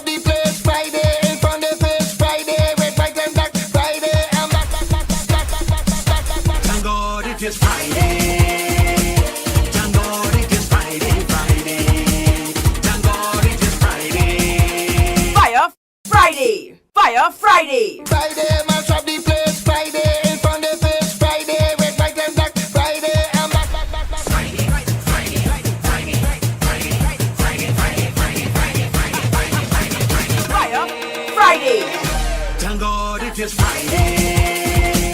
Thank God it is Friday, Friday. Thank God it is Friday. Friday, mash up the place. Friday, in front of the face. Friday, red, white and black. Friday, and black. Thank God it is Friday. Thank God it is Friday, Friday. Thank God it is Friday. Fire Friday! Largest variety of toys in the Caribbean and South America. No one can beat our prices. If you see it cheaper anywhere else, prove it and we will beat it. Island Hobbies, Rice and Road, Port of Spain. Marshall Walker. Join me on U975, Hot Like Pepper, and Douglar Radio every Friday for Fire Friday. Every Friday when we, the UNC women, bring the heat. 6:15 p.m. every Friday. UNC women bringing the heat with Marshall Walker. Fire Friday. And welcome back to Douglar Radio live on U97.5 FM. And we now go into a very serious topic. Since June last year, this gentleman who is more qualified than any in the Caribbean to speak about systems, life-saving methods, hospitals, HDU units, ICU units, medicine, medical care, prevention of death. This gentleman, whose resume is thicker than a novel, specialist in many terms, who has many types, many forms, many aspects, who has lectured and who has been requested to consult globally on matters of medical care and medical health. He called for a commission of inquiry since June last year, June 2021, into every single COVID-19 death, because he noticed early o'clock, before the statistics became known to all, that something was awry, that something was wrong, that the rates of death in our ICU and HDU were just too high. He called for that commission of inquiry. He called for changes to be made. And of course, the PNM did not listen. And now, over 2,700 deaths later, I repeat, 2,700 deaths later, the PNM is playing games with a committee to do a 7-day report, and the 7-day report is late, and they're extending it for 3 weeks. Dr. Tim Gopi Singh, good evening, sir. Good evening, Anil, and good evening to your listeners. It's a privilege to be on your program. Thank you for having me. I'm happy to be with you on the program to discuss some of these issues which you have been speaking about. Let's talk straight. 7 days, a handpicked committee by Keith Rowley to investigate all of a sudden the high rate of death in our health system. What say you about that? I think that the fact that the COVID-19 committee, the 5-member team appointed by Prime Minister Rowley to investigate the parallel healthcare system and the management aspect of for the COVID-19 pandemic, what his government has been doing.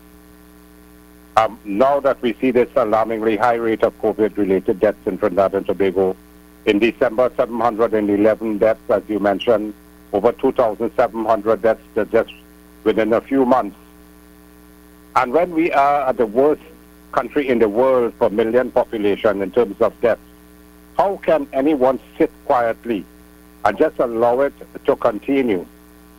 So we, the leader of the opposition, Mrs. Kamala Prasad Bisesa, and you, Anil, and many of the opposition members have been speaking about the necessity for having some urgent inquiry into why we are having so many deaths in the country related to the COVID, and what should be done on an urgent basis to reduce these amount of deaths and to bring some degree of satisfaction to the wider community so that the public members, citizens would be losing their loved ones as rapidly as they are losing brothers, sisters, fathers, uncles, aunts, and even children. would have been dying, and all the government could come and say every day, the two by four druggists, and of course the four below average doctors with competence in terms of who never worked more than about a year in a hospital, advising this government and advising Prime Minister Rowley and his team what to do while Rome is burning and hundreds are dying. So we kept calling, Mrs. Vicessa kept calling for a commission of inquiry, which is the right thing to do. And I kept asking for a confidential inquiry into the deaths of citizens where families had serious questions about their management. So we bombarded the Prime Minister for 8 months. We have been speaking about this, Anil, and eventually he realized that he cannot continue to accept the mismanagement that is being given and meted out at the 5 hospitals where people are dying. And he said, well, he will have a commission of inquiry. Probably trying to fool the population and pacify the population, not a commission of inquiry. He's going to get a 5-member team to do the investigation and report. And he named the 5-member team. 2 of them are former deans of the University of the Faculty of Medical Sciences, who I know very well. I would have taught Professor Simangal during his time. And Phyllis Pittmiller succeeded me as clinical dean. I was clinical dean between 94 to 97 of the Faculty of Medical Sciences. And she became dean, I think, in early 2000. And she's an anesthetist. And Vidya Dean is an anesthetist. And Simangal is a pulmonologist. So they will know something about the management of patients with lung problems and so on related to the COVID. So I'm comfortable with the fact that they were appointed. But to ask them to bring about a report within a week, or that they have to work a magic. But what I'm faulting them for, Anil, they are big professionals who could have easily told the Prime Minister, you want us to do this in a week, we cannot do it in a week. Give us 4 weeks at least. And even 4 weeks, they will not be able to do it. Well, one of my colleagues said they are ready to move into it. And 10 days later now, they are coming to ask for an extension of another 3 weeks. But what is significant is what is happening while all this investigation is going on. Within 4 weeks, over 500 lives would be lost again. The issues that are causing the deaths of patients, which many times are preventable, will not be identified, and no corrective action will be taken during this 4-week period. And this is why I asked today, I said you must present the report that you said that you were going to give Prime Minister Rowley. You said that the report will be in 7 days. Provide a report of the work that they have done in 7 days. Let's see what they were capable of doing in 7 days when they said they were ready to take on the 7 days. But 10 days now, we have no report. And we have 3 more weeks they gave them. So we are also demanding a report now and a report on a weekly basis. Failing to do that, that is just a major party show and a sham in the first place in terms of this probe. And I want to say, Anil and your listeners and our listeners, it is a continuation of Rowley's government, continued psychological assault on the grieving, traumatized and helpless families of the thousands of citizens who have tragically lost their lives to COVID-19 in the past 20 months. All victims of Rowley's administration and their criminal negligence, which is pervasive, and their widespread incompetence and dangerous mismanagement of the coronavirus pandemic. Tim, so it's all a sham. Tim, let me ask you this. If you ask me, or if a government asks me to analyze a swimming program that existed for 2 years an elite level training program to analyze the workouts for 20 elite swimmers to say why they did not perform well, why they did not perform great at the CAC Pan American Championships, Commonwealth and World Championships over a 20-month period. What were the workouts? What did they do? Dry land or cross training? What sets did work? How did they work the energy systems? What were the coaching parameters? What were and I have to go and investigate these 20 athletes, 6 coaches, 10 trainers, gym, nutritionists, and so on. And they tell me I have 7 days to do the job. I would tell them how far to take their contract and go, because it is totally impossible to do that work in 7 days and produce any meaningful results. Tim Gopi Singh, could 5 people go in 7 days and investigate the deaths of 3,200 people? How could that? What is that? Well, you have been focused on the point, and you made a comparison to if you have to investigate in a sporting situation to come up with some answers to things. And that is important. And but Anil, even more so, this is deaths that are occurring. But exactly. One death is too much, and you have people just falling like flies, dying at homes, in emergency tents, in the accident and emergency, in the ambulances, in the HDUs and in the ICUs, in the 5 hospitals, and you're not able to pinpoint, do you have the necessary drugs to help to save the patient? Just one of my colleagues was telling me today that when he went into this private institution, I think they have a 12-bed private institution, he was able to get for 5 days, the first day 2 ampoules of one of the antiviral drugs, and 1 every day for 4 days after that. And then he got a monoclonal antibody IV injection subsequent to that.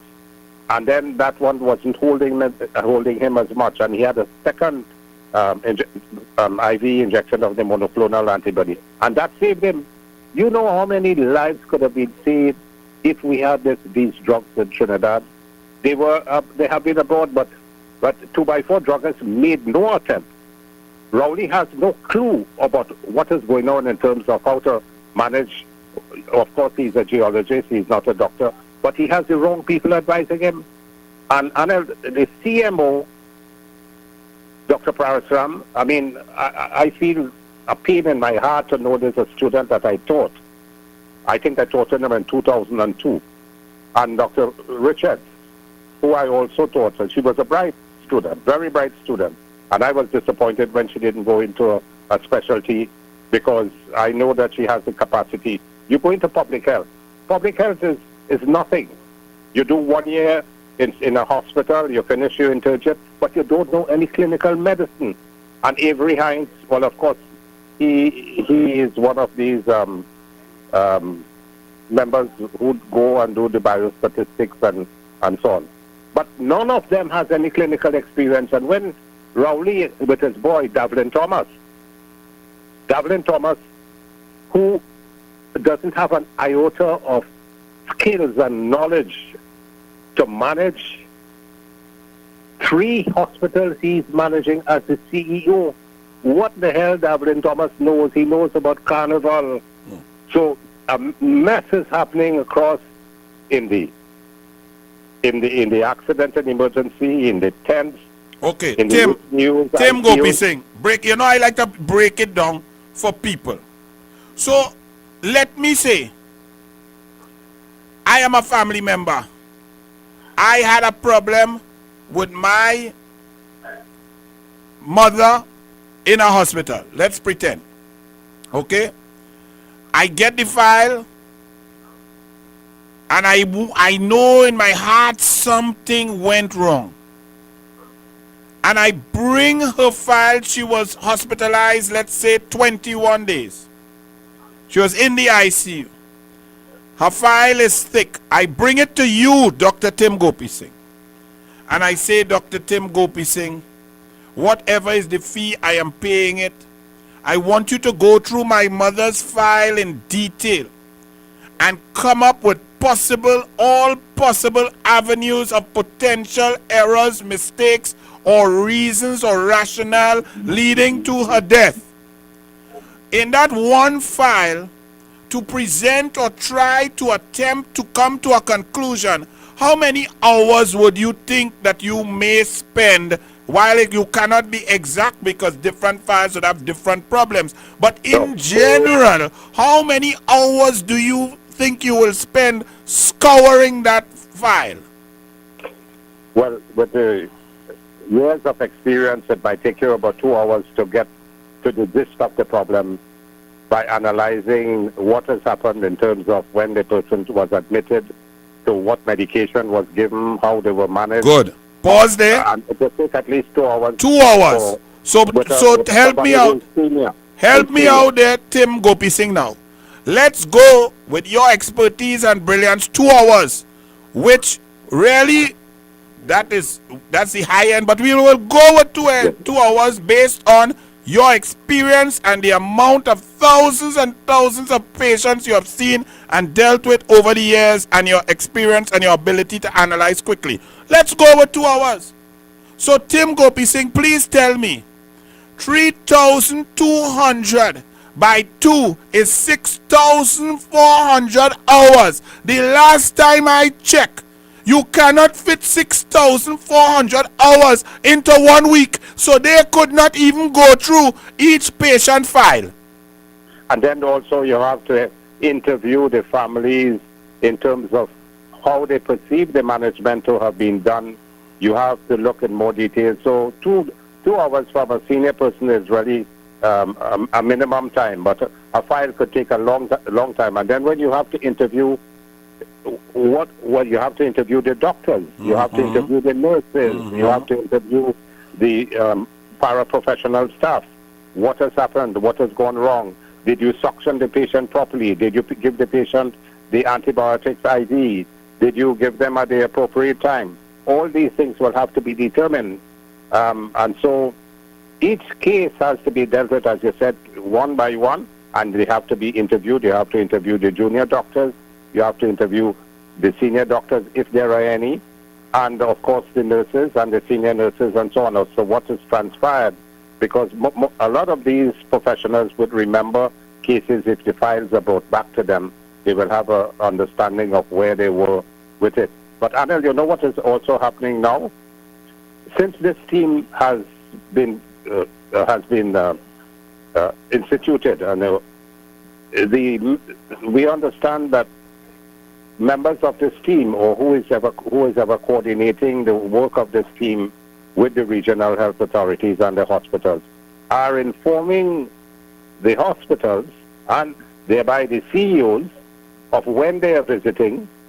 So if you want to visit my home, Anil, and you want to buy it, I will make it beautiful. I will put the nicest things inside it, and I will give you a thing. So this is what is happening. Davlin Thomas now, and Dr. Ojo Ray, who is the medical chief of staff, have been telling the members inside the management team, we want put many more doctors, we want more senior doctors, we want more junior doctors, we want more senior nurses, we want more junior nurses, we want the place clean, they must be present in the accident and emergency. So flood with more personnel so that the team would not go away with the idea that you had a lack of personnel. And this is what is happening. So they are preparing the groundwork for everything to look hunky-dory. Well, we had all the reagents, we had all the equipment working, we had senior doctors, junior doctors, senior nurses, junior doctors, emergency technicians. So they're giving them advance notice. Well, Tim, that reminds me, in the O.J. Simpson murder case with Nicole Simpson Brown and her friend, when the jury went to O.J. Simpson's house to take a tour, Johnny Cochran, the brilliant lawyer that he was, he changed out all of the pictures and the designs and so on that OJ had with all his white friends and white presidents and playing golf with white people. He put African pictures and African art and African couch and African rugs. He did all of that change when the jury was coming to look through O.J. Simpson's house. So you are telling me 3,200 people are dead, but we are going to get a report on what they go to see now when the place spruce up and Davlin Thomas and them mama guy and have people inside. We want to know, Tim Gopi Singh, what happened in June last year when you called for a commission of inquiry. We want to know what happened in July, August, September, October, November, when our people started dying like flies. So who cares about a report that is a mamagism right now? Tim Gopi Singh. And that is what you're going to get. Unfortunately, and Anil, I'm preempting this, that you're going to get a report that is padded on wrong on issues that were never, the care for the people who were never there. I'm not saying that the doctors and nurses, they're very, very careful people. They're very caring and loving and kind. But there's a difference between seniority and junior. When somebody crashes in the emergency department and their heart stops beating, who do you think could resuscitate that patient? Not a senior consultant with the support of a senior nurse, and you have to have the drugs there. But when you don't have basic drugs like methylprednisolone, you don't have the anticoagulant like Clexane, you don't have the antibiotics like Rocephin to give intravenously, and you don't have the monoclonal antibody, and you don't have the antiviral drug.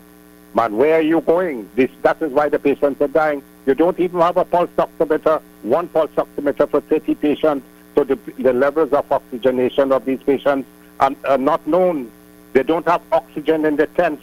They sit in the hot tents with the sun bleaching on them, and they don't have a place to lie down or sleep. They're taking 5 days to get the results. By that time, the patient is dead waiting for the results to be transferred to either Cougar Hospital or Cora or Arima Hospital. As you've said that, Tim Gopi Singh, how is it possible for a 5-doctor team to sit all the reports that I have gotten on U97.5 about a lady in Cocorit whose daughter tested positive and had to go to school, and when she went to try to get a test, they tell her to go from St. James to Woodbrook back to Diego Martin, traveling and so on. How are we going to find out about the impacts of the $1,800, $1,200 to $1,800 that people had to pay for a test, and people refusing or trying their best not to waste that money, only waiting till the last moment to get tested, and then when those results came or did not come, what report are we going to get? Just me talking, I could talk about the problems for a week straight. How could you tell me the solutions or report on the issues in a week? Yeah, and even in a month. Not even a month will do it.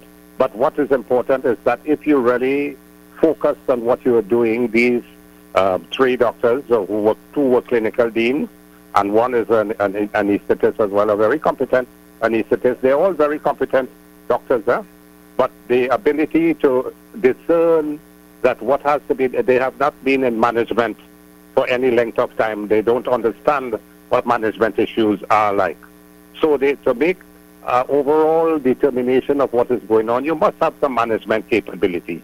And I don't think that any member of that team has that capability in terms of management skills and practicality and so on. What power does the committee have to None. Go and get witnesses and get statements and get documents and get records and tell Davlin Thomas, listen to me, I don't want to hear your report or your PowerPoint or your clean mop-up. I want to see the files of X, Y, and Z. I want to see how many of the people who were fully vaccinated, how many of them were vaccinated with Sinopharm as opposed to Pfizer and AstraZeneca. I want to see what was done. I want to see the roster on November 1st when 30 people died. I want to see the roster of how many specialists were on duty for that 12-hour period. How many nurses? What was the ratio to people in the ICU and specialists and internists? I want to see how, if they say no, you can't see it, what can they do?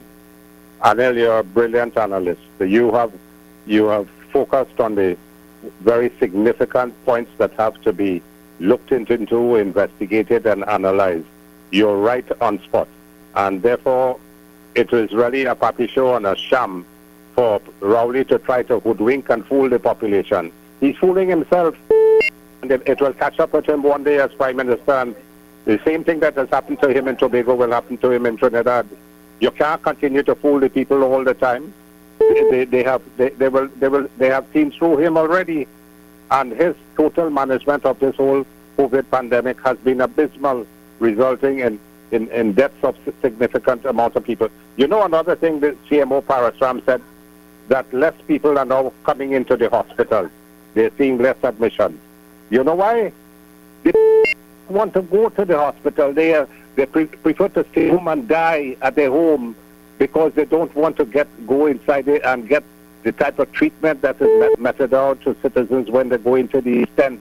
In the heat, in the scorching sun, they don't have water, they don't have oxygen, they don't have something to sit on or lie down on properly, and they're waiting for the results for 5 to 6 days. People are saying to themselves now, let me see if I can go through this at home. Unfortunately, some of them don't survive, but they prefer to die at home in the home, that they have a blanket to cover them and somebody to give them some water, that to go in the hospital and die like a dog in the hospital. It is painful to see and to hear what people tell you all the time. I've had hundreds of people calling me, hundreds of people giving me these similar type of experiences.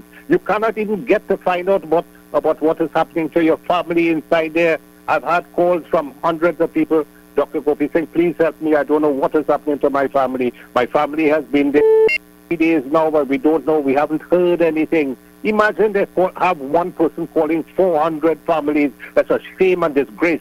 And Devlin Thomas and these guys God will catch up with them. God will catch up to them. And I've warned Prime Minister Rowley that there is a God above who will deal with people who have caused the loss of lives. And Minister Dayal Singh, you and your team, 4 of you have been no good. You have allowed people to die. That criminal negligence has taken place. And you all have to hold your heads in shame, and you have not even decided to resign. Ministers of health around the world have resigned. Some prime ministers have resigned because the people were dying.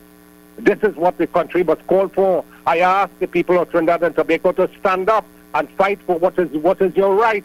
Don't sit down and just accept your family dying and say they die from COVID. Their lives could have been prevented. The deaths could have been prevented. Get up, people, speak out. Tell the government that you no longer could accept what they're giving out to you.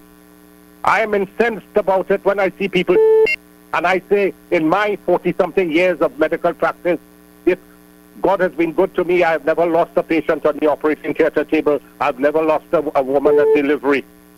Why should 3,500 people die in this country, and we are the worst in the world per million population? Barbados better. Jamaica is twice our population, and Jamaica deaths are less than ours. What is it they are doing that we are not doing to save the lives? Because we have people at the help. Dayal Singh should do the honorable thing for himself and resign. My understanding is he's tired, but he's tired by doing nothing.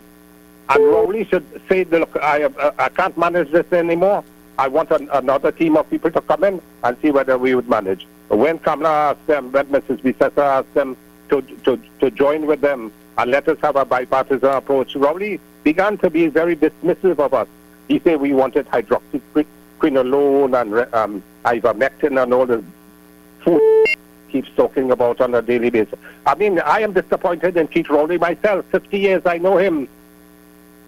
And I was with his colleague in Jamaica in 1970. We played cricket. We know each other for years and years.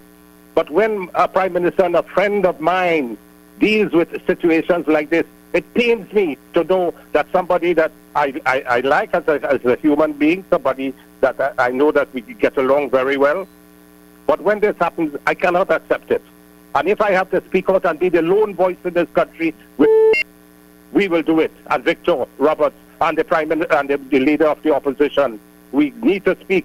I beg the people, stand up and defend yourselves. Stand up for your rights, the rights of your families, and do what is right and just. Ask, seek answers to your family's death. They must answer you. Take them to court if you can. And we have colleagues who are willing to give some assistance in that. But you have to agitate and you have to tell this government you cannot accept it anymore. Tim Gopi Singh, Terence Dial Singh stated, and to me it's one of the most asinine statements I've heard in a long time. Well, you've already alluded to one element that he said less people are going into the hospital. As you and I know, thousands of people refuse to go there because once you go there, you have to go there looking casket sharp because you will die once you go there.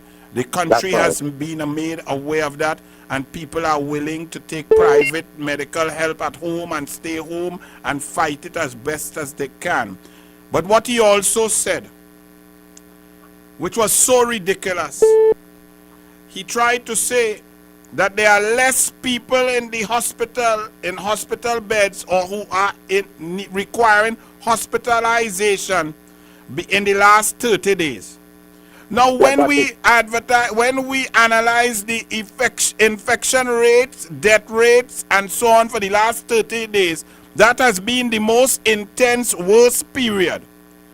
And this man does a sum which ignores his equation and his analysis and playing with statistics, ignores the fact that most of the people who went into the hospital died. So therefore, if your people are dying at a faster rate than they are going into the HDU or ICU, then it would appear that there are less people in the hospital beds. That does not mean that they are getting better. It means they're dying too fast. Yeah, and they're dying at home. Mm-hmm. He said, for example, that there were 122 less people in hospital now than 30 days ago. But in those 30 days, Tim Gopi Singh, 600 citizens died. That's right, Anil. They died at home. They died in emergency tent. And many people are dying at home now because their families are not allowing them to go because they know that, as you said, once they go into the hospital, they are dead. They come out in a bag, and even when they go to the mortuary, they can't find their families. You have done some research, Tim. You have done some research. Now don't give me all your research, but take rates that you have researched over the last year and a half to 24 months. The success rates or the survival rates of ICUs in developed countries. And what are those rates as compared to the survival rate over the last 11 months in our ICU? The mortality rates in countries abroad in the ICUs, it's about 30%. That means 3 out of 10 citizens. So 7 out of 10 survive. Right. 7 will survive. And that is not in very developed countries, but in semi-developed countries. Right. In developed countries, they will even have better results than that. Probably 8 will survive. 9 out of 10 or 8 out of 10 will survive. And what is our rate? Anil, why has Parasram, Miriam Abdul Richards, and Avery Hines, and Rowley, and Dial Singh refused to give the statistics of the mortality in the ICU? Because it is close to 100%. Almost 10 out of 10 patients going. Is that for one person going into the ICU and coming out alive? If you can tell me, if you can name some people, I'll be very happy to hear. But they refuse to give the information. Tim Gopi Singh, repeat those comparisons carefully and slowly for my citizens on U97.5.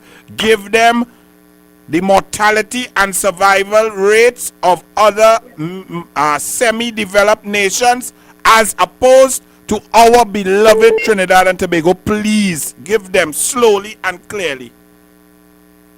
Even though an individual Googles mortality rates in ICUs globally, that's all you have to do. Google mortality rate in ICUs globally. You will have the developed countries, less developed countries. The success rate in developed countries, 8 or 9 out of 10 survive. 1 out of 10 or 2 out of 10 may die. Here in Trinidad and Tobago, almost 10 out of 10 die. I have not heard about one person surviving in the ICU for the last number of months. And every day we have about 15 patients in ICU. Eventually when my colleagues, there's my colleague, my anesthetic colleague, Dr. Rodney Benjamin, who has been my anesthetist from since 1981 when we speak. So he has been my anesthetist for about 41 years. Very brilliant. Well, he knows about intensive care. And he tells me, he says, he calls me Gopi, or Tim sometimes. He says, Tim, I can't understand why the ICUs in Trinidad and Tobago, why they're not able to help more patients and prevent them from dying. And he's dismayed as a result of that. And I hope Vidya Dean, Dr. Dean, who is a nice person, I hope he can pinpoint the issues. I hope Dr. Phyllis Whitmiller, who is also an anesthetist, can pinpoint why 10 out of 10 people die in the ICU. And of course, Simangal, who is a pulmonologist, I hope they can identify it, whether the patients are being suctioned properly, whether they put the bronchus down, whether they're giving them enough, the flow rate of the thing, whether they're measuring the mean arterial pressure and so on properly, whether the patient's developing renal failure and cardiac failure when they are not managed properly. So patients die from the complications of kidney failure, renal failure. They die of the complications of cardiac failure because not managed properly in the ICU. So they develop a number of other complications which the poor patient cannot get out of. I'm speaking to 1 or 2 nephrologists. They said to them, when these patients now, when they go into the tents of the hospital and their kidney patients needing dialysis, and they're inside there 3 or 4 days and the renal failure becomes worse, they die because they have not been dialyzed. When you have cardiac patients going inside there and they're not getting the medication that they're supposed to get to manage their cardiac disease, failure and so on, they die because of that. So it's a multitude of problems that occur because of bad management and improper management and inability and incompetence, widespread incompetence. It is painful to even talk about it. Tim, think about explain this to me, because I suffered from this as a young person growing up, okay? In my family, there was only one profession and one profession. There was only one job. From since we were 4, if a teacher or anybody asked us what we're doing, there was only law. There was no doctor, no surgeon, no pilot, no businessman, no nothing. We were a family of law. Pure law. There was no discussion. There was never any other thing. We just know it's law. So I grew up having a certain respect and holding lawyers in such high esteem because I had seen the brilliance of my father, the stick-to-itiveness, the work ethic, waking up 4 o'clock and staying in the office from 5 a.m. till the evening time. My mother winning cases, losing only 1 case in 45 years. And I believe that all lawyers, once you're qualified, you had to be brilliant. And then I experienced some lawyers like A.A. Kwamina and Stuart Young, and me with my bush lawyer self beating them with my brother against senior counsel and so on. And I saw that, wait a minute, there are great lawyers and there are some that are terrible.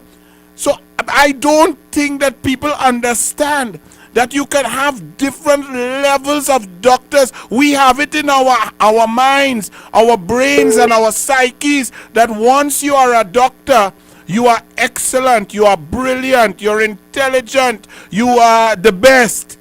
But I'm hearing from you that that is not so. That doctors, they come in all shapes, sizes, qualities, intelligence, experience, ability, creativity, and all of these factors determine the mortality rate in an ICU, and we have been failing and we are the worst. Tim Gopi Singh. That's you're very correct, Anil. Dad, from 1974, 75, when my wife joined your dad's law firm in 1975, when she was the first graduate of one of the first graduates from the Woodin Law School in 1975, and your mom was epitome of and the essence of dignity and class. And Al Roberts and your mom were outstanding legal luminaries, and your dad is still outstanding with tremendous years of experience. Well, I know of your brothers as well. In the same way, as you mentioned, we train doctors, and there are different abilities of doctors, and we work to continue to train them, to bring them to a level of high standard where they can hold their own. But there are certain levels that you go through 1 year after internship, 2 years, 3 years, and therefore you need much more training year after year to become better and better. But there's a number of junior doctors that they have at the ICUs and HDUs. You do not have the frontline in the system there looking after the patients. And if they say, let us hear who they are, who are on the shift, how many senior doctors are on the shift, how many senior doctors are on the front line, and the senior nurses and the intensive care nurses managing these patients. When a patient lying inside there could do a video and show one nurse to 8 patients in the ICU and the HDU. One nurse. And the nurse had been there for a number of hours. This is one of the reasons why the standards are falling, causing the deaths of citizens. So there is so much to be improved upon. And one other thing. Trinidad and Tobago has 4 regional authorities, but that should be scrapped. We should have maximum 2 regional health authorities. I have been saying that this is not the position of my party. This is Tim Gopi Singh's position, and I want to make it clear. But we followed what has been happening in 1994. Exene brought that in. When I was a younger doctor in 94, I made noise against that. They took a system from England. England has now moved, Britain has now moved 5 or 6 steps up the line away from this regional health authority. But we are still bogged down by 4 regional authorities in Trinidad with the same superfluous personnel at the top. But what is even worse, the members of the health authorities, the elected members or the members of the boards of these regional health authorities, when last would they have visited the hospital? They sit in a boardroom. Do they make any attempt to visit the hospital? Even when COVID was not there, they would not go in the hospital. When you ask a CEO how long ago how many times he went on a ward rounds or made a rounds in the hospital, the last time was a month ago. We detected that under Mrs. Bissessa's watch, and we railroaded into them. Because when you have a CEO in a hospital telling you the last time he made a rounds in the hospital is a month ago. So Davlin Thomas probably not even making a incident. And what about the regional health authority members? They know anything about healthcare? Have they gone and visited to see what is happening? The same thing that this 5-member team doing now. The regional health authority board members should be visiting together with the CEO rather than sitting in a boardroom and not knowing what is happening in the hospital system. You cannot make decisions sitting in a boardroom. Healthcare is right there on the spot. People die in 1 minute. You have to see what are the issues there. You would not know what is a patient, but you have to know whether you have the pharmaceutical drugs. You have to know whether you have the equipment, whether you have the attendants to help you in managing, whether you have the amount of nurses that are needed, the amount of doctors needed, how many people are on the shifts in the night, what you're doing about the emergency and accident department, how can you manage the patients on a faster basis. And then I don't think many people who are listening now will know that under Mr. Pandey's watch in 1995 to in 2000, Mr. Pandey as Prime Minister, he asked me to serve. I was clinical dean of the medical school in 94 to 97. And in 97, he asked me to become a chairman of one of the regional health authorities. That's in Northwest. I developed the logo for Northwest Regional Health Authority. I put the logo on Port of Spain Hospital. I built a whole new mortuary.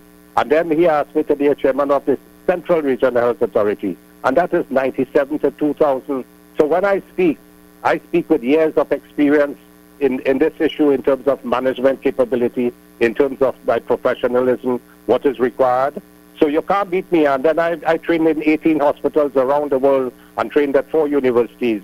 So I've 5 hospitals in Canada, 4 in Britain, 2 in the United States.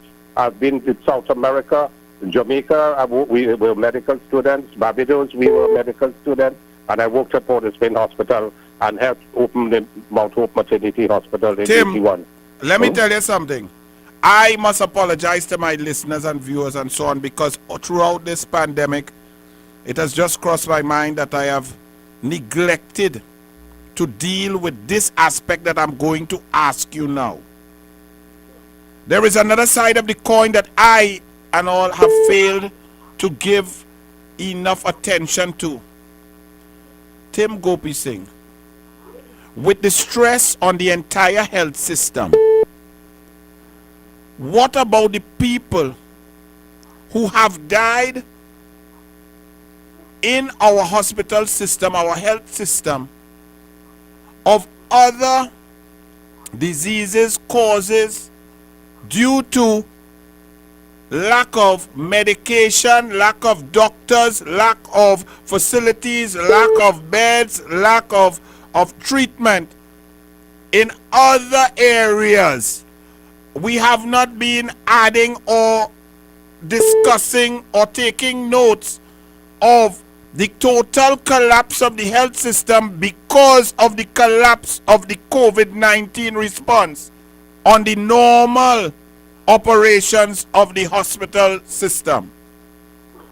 Well, the hospital system had collapsed even before COVID came in. So when Minister Rowley speaks about a parallel health system, there's no parallel healthcare system. They took a few beds from the existing system, which was non-functional in the first place and not working properly, and patients are dying on the corridors and in the wards. This is what has been happening. There's no parallel healthcare system that you can speak about. And when patients are dying, patients go in a little sick, and they were coming out as corpses. And we have about 12,000 deaths per year in the country from other causes, 11 to 12,000 deaths. Do you know the Central Statistical Office, Anil?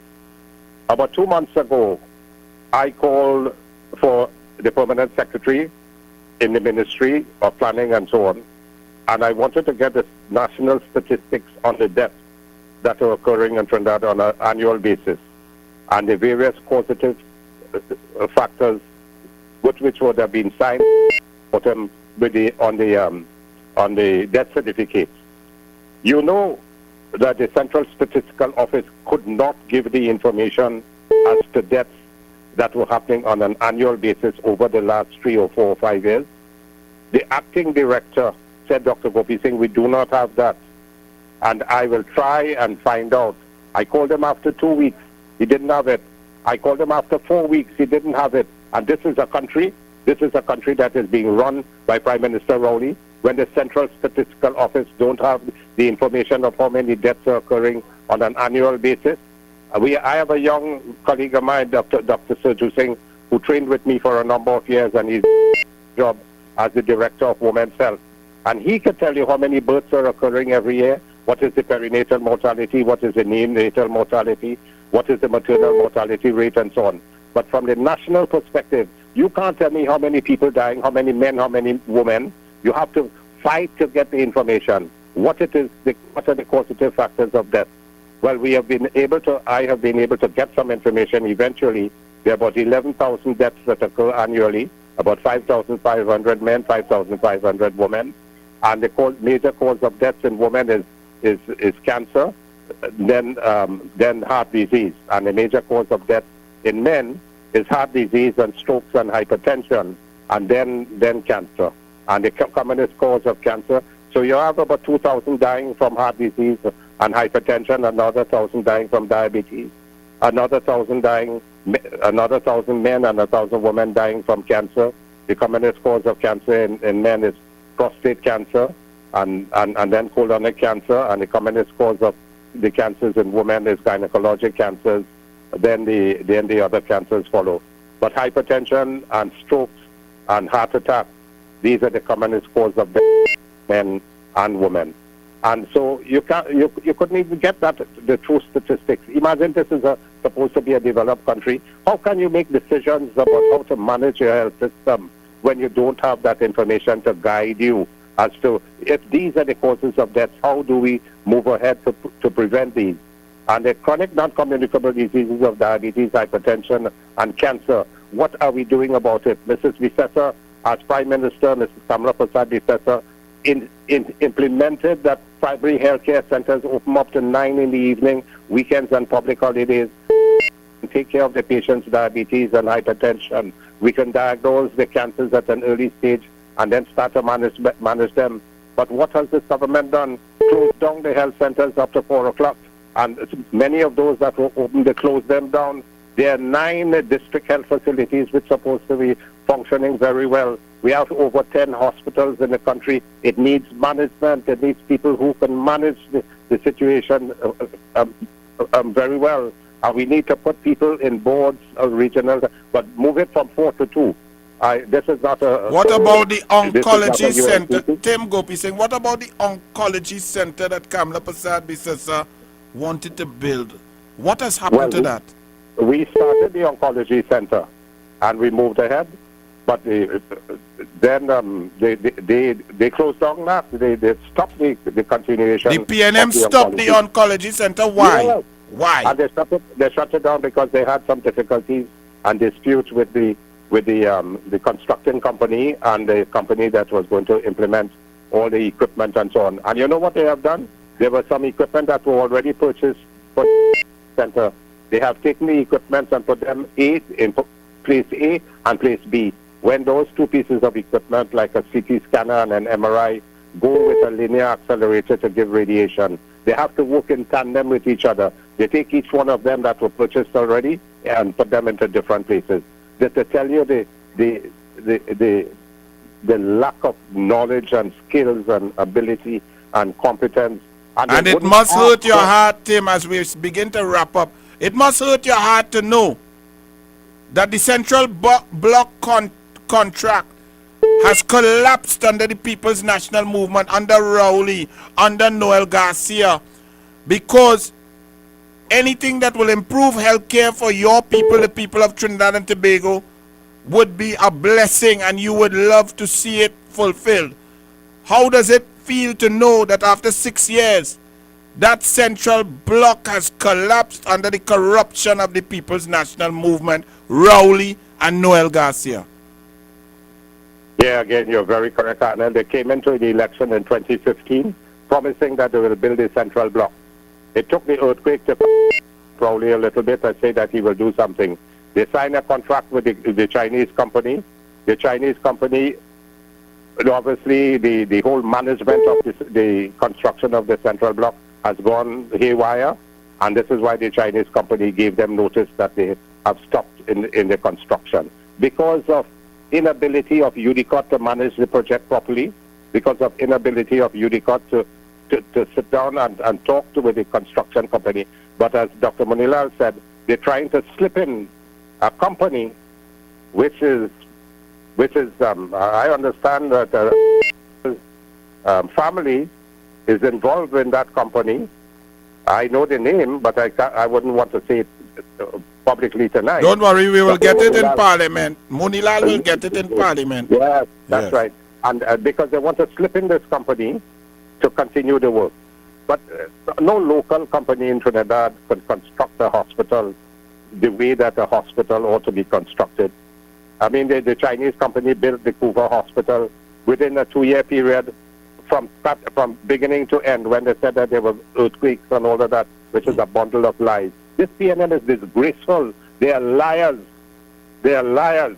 Tim Gopi Singh, I heard in this interview, and I want to thank you, but I heard the pain and the passion the pain that seems to be ravaging your soul from every death from COVID-19. I get the impression that you believe that thousands of these deaths could have been prevented, Tim Gopi Singh. I get that impression from you. Am I correct?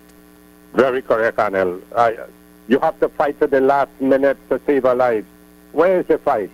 Oh, you over and they're reporting on a daily basis. Well, 15 died. Four elderly males, 4 elderly females with comorbidities. Some of them had 4 comorbidities. So because you have a comorbidity and you're elderly, you must die. Because I am senior age now and I am mildly hypertensive. If I go into think I will die, must die? No way at all. And this is a shame and a disgrace. And the PNM, or every member of the PNM should be ashamed of the performance of their government. They should be holding their head in shame and crying for the lives of those who have been lost. Tim Gopi Singh, thank you very much. I know you spent some extra time with us on U97.5 today, but it was very important, very critical, great information, and extremely passionate and edifying. Thank you, Dr. Tim Gopi Singh. It's a privilege, Anil, and thank you for affording me the opportunity to speak with you and your listeners and to the nation as a whole, if they were listening. I feel very, very sad when I think about what is happening in this country. And I'm at the age now where I believe that this country should have been going at a higher level and a higher, but we have fallen in the precipice, and we are the worst. We're the worst in the Caribbean, worst in Latin America. It's sad, very, very sad. I frighten for our children. Parents are leaving this country and taking their children with them because there is no hope in this country. And don't ask about the crime. That is something else. 3 people shot in a mall today, bullets ridden in a car. Where have we come to? What country are we living in today? Ladies and gentlemen, think about what is. Speak out. Get them out. It's time to get them out because they're not managing. Thank you, Anil. Good night, everyone. Be safe, Doc. Thank you very much. God bless. We take a short break. We'll be back with your calls.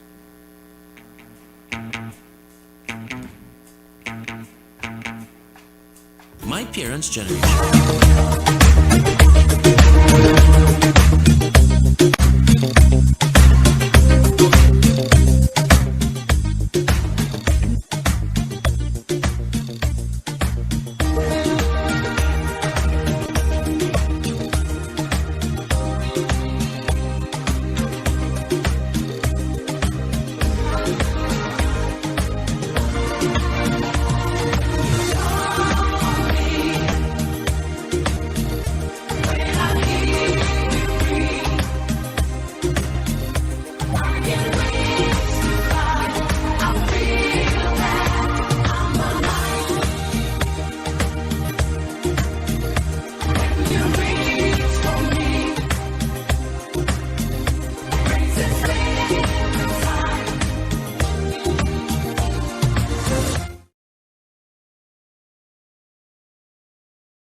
Call Waves at 731-4646 to make your reservation. Come dine with Waves Restaurant and Bar, Grafton Beach, Black Rock, Tobago. You must be vaccinated to dine in.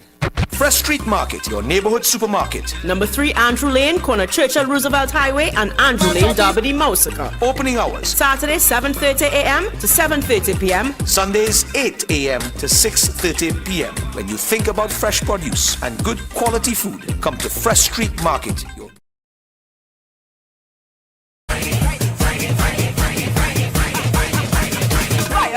Friday. Thank God it is Friday. Thank God it is Friday, Friday. Thank God it is Friday. Friday, mash up the place. Friday, in front of the face. Friday, red, white and black. Friday, and black. Thank God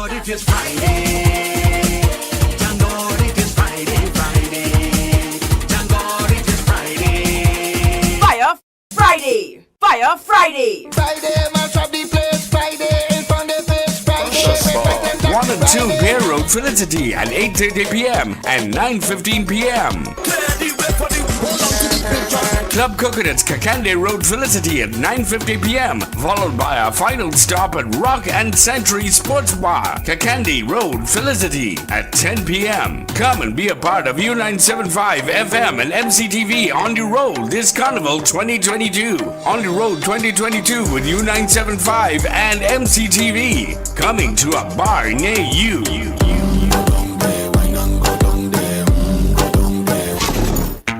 And welcome back to U97.5 FM Douglar Radio. Good evening. Good evening. Hello? Hello? Hello? Yes, hello. Hello, good afternoon, Anil Robert. Good afternoon. Good evening, my brother. Talk to me. Yeah, man. Well, I had to see cooperated in order to get you because I've been trying for the longest while. And you know, I want to come straight to the point. I will shoot from the hip. Now, I asked Sundaran to give one other frequency, and I'm going to ask it on your frequency and in your program as a senator in my country and your country. We have election in this country here every 5 years. I'm going to start straight back to Mr. Patrick Manning. Patrick Manning run my country for 7.5 years, stand to be corrected. He win a 5, and then the people come back and give him an extra 5. With that 5, and that's 2.5, we see waterfronts. We also see money come from China and laborers come from China. We see all of that. But we still come and stop him at 2.5. After Mr. Manning, we placed the first female Prime Minister in Trinidad and Tobago in office here. We watched what that woman did in office. Most of the time, while the CNN had people calling and saying all kind of things, everybody was comfortable, no taxes raised on the people. I don't know what these media houses in this country did around that time, that they did not recognize that that was going on. I hope I am on air still. You hear me? Yes, go ahead. Now, you media houses, I'm not going to leave you all alone. You all are responsible, just as Dr. Rowley and his cabinet, for the destruction of this country. I'm going to tell you why I'm saying that. Kamala Prasad is the partnership with Nike, all the people who are part of the partnership. Spend 5 years here and do so much. And you media houses in this country, you know yourself, never highlight and make it known to the people what we receive and be balanced. You take a side up come Mr. Rowley as a Prime Minister in my country.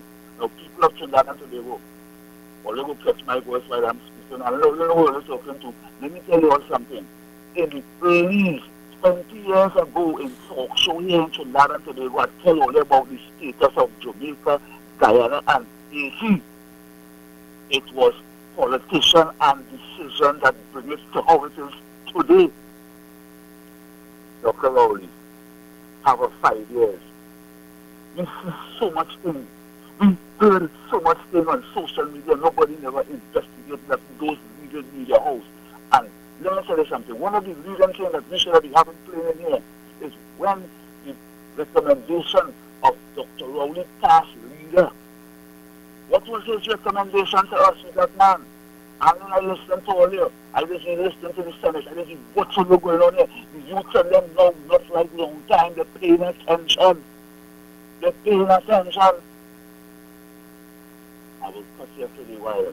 Come back onto your program. Good night from that and people. Thank you, my brother. 218-7762. And we'll as we come into the end of the show, Corky will find Lord Shorty for you all. And Lord Shorty's song was back in 1978. And I want you to understand that everything Lord Shorty sang about here, in this song that will come up, it's worse now under Keith Rowley. Hello, good evening. It's worse. It's nothing under Keith Rowley. Total destruction and lies and lies and lies. And this health minister, we should never have a pharmacist as a blasted health minister. You understand? And the Speaker of the House, we have to make sure we get neutral people. The President's supposed to be a neutral person to give instruction to arrest Rowley and the health minister and them. You understand? We just rock back, everybody just people calling in station, people doing this, people doing that. We come out twice, we get a little jamming, we go in again, we go get a little jamming again. But it might be bullets next time. People have to prepare themselves for that. The forces are red-hearted. You understand? You see, they have a program on a certain TV station from 6 to 7, but it's it's total red-hearted policemen. You understand? People, the thing is that the message not really reaching out to the wider public. And that is one of the things where we have to come with leaflets and some form of media, some form of communication to reach out to the people. You understand? The last election, driving around with trucks and meeting a few people in certain areas, and some areas just driving around and playing vote this, vote that, didn't work because they bought all these TV stations. Where were the cars? Where were the mics? You understand? Get the message in the people's homes, right? Because they control everything. And we have to boycott these things. We can't boycott the Guardian and the Express for a week. We can't boycott it. We'll let one person in the family buy it and share the news if we have to do that. You understand? We ain't ready. No, don't buy it. Don't buy that nonsense. Get your news there, Douglar report, your checklist. Look at the radio station. You have MCTV, U97.5. You see how they're fighting? Every little issue on the other radio station, you're traveling in a taxi and you're hearing this one with that and that one with that. They organizing themselves, them done preparing already, you know. All right. Thank you, my brother. And we are preparing too, and you prepare because the whole country has to fight. It is mandatory that we get rid of Keith Rowley and the PNM. You heard it from Dr. Tim Gopi Singh. You heard the passion in his voice. Do not believe that we must just die. Do not believe that COVID is such a killer that we must just read 15 dead, 20 dead, 11 dead, 31 dead, 37 dead, 17 dead, 18 dead. That is not the norm. We are dying like flies because of incompetence, mismanagement, bad decision making. Do not feel that once you buy a hospital, you're supposed to get bright. The PNM has collapsed our health system and we are dying in droves. The worst mortality rate in the world because of PNM mismanagement. PNM must go. It is mandatory. Run that tune, Corky, and let's go back in time. Think about what Lord Shorty sang and apply it now. It is worse now than ever before. Rowley must go.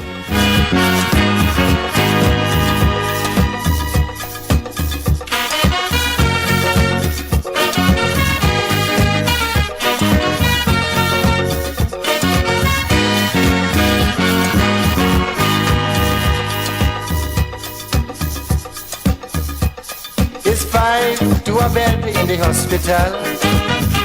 Yeah. And we can't hear a word from Health Minister Kamal.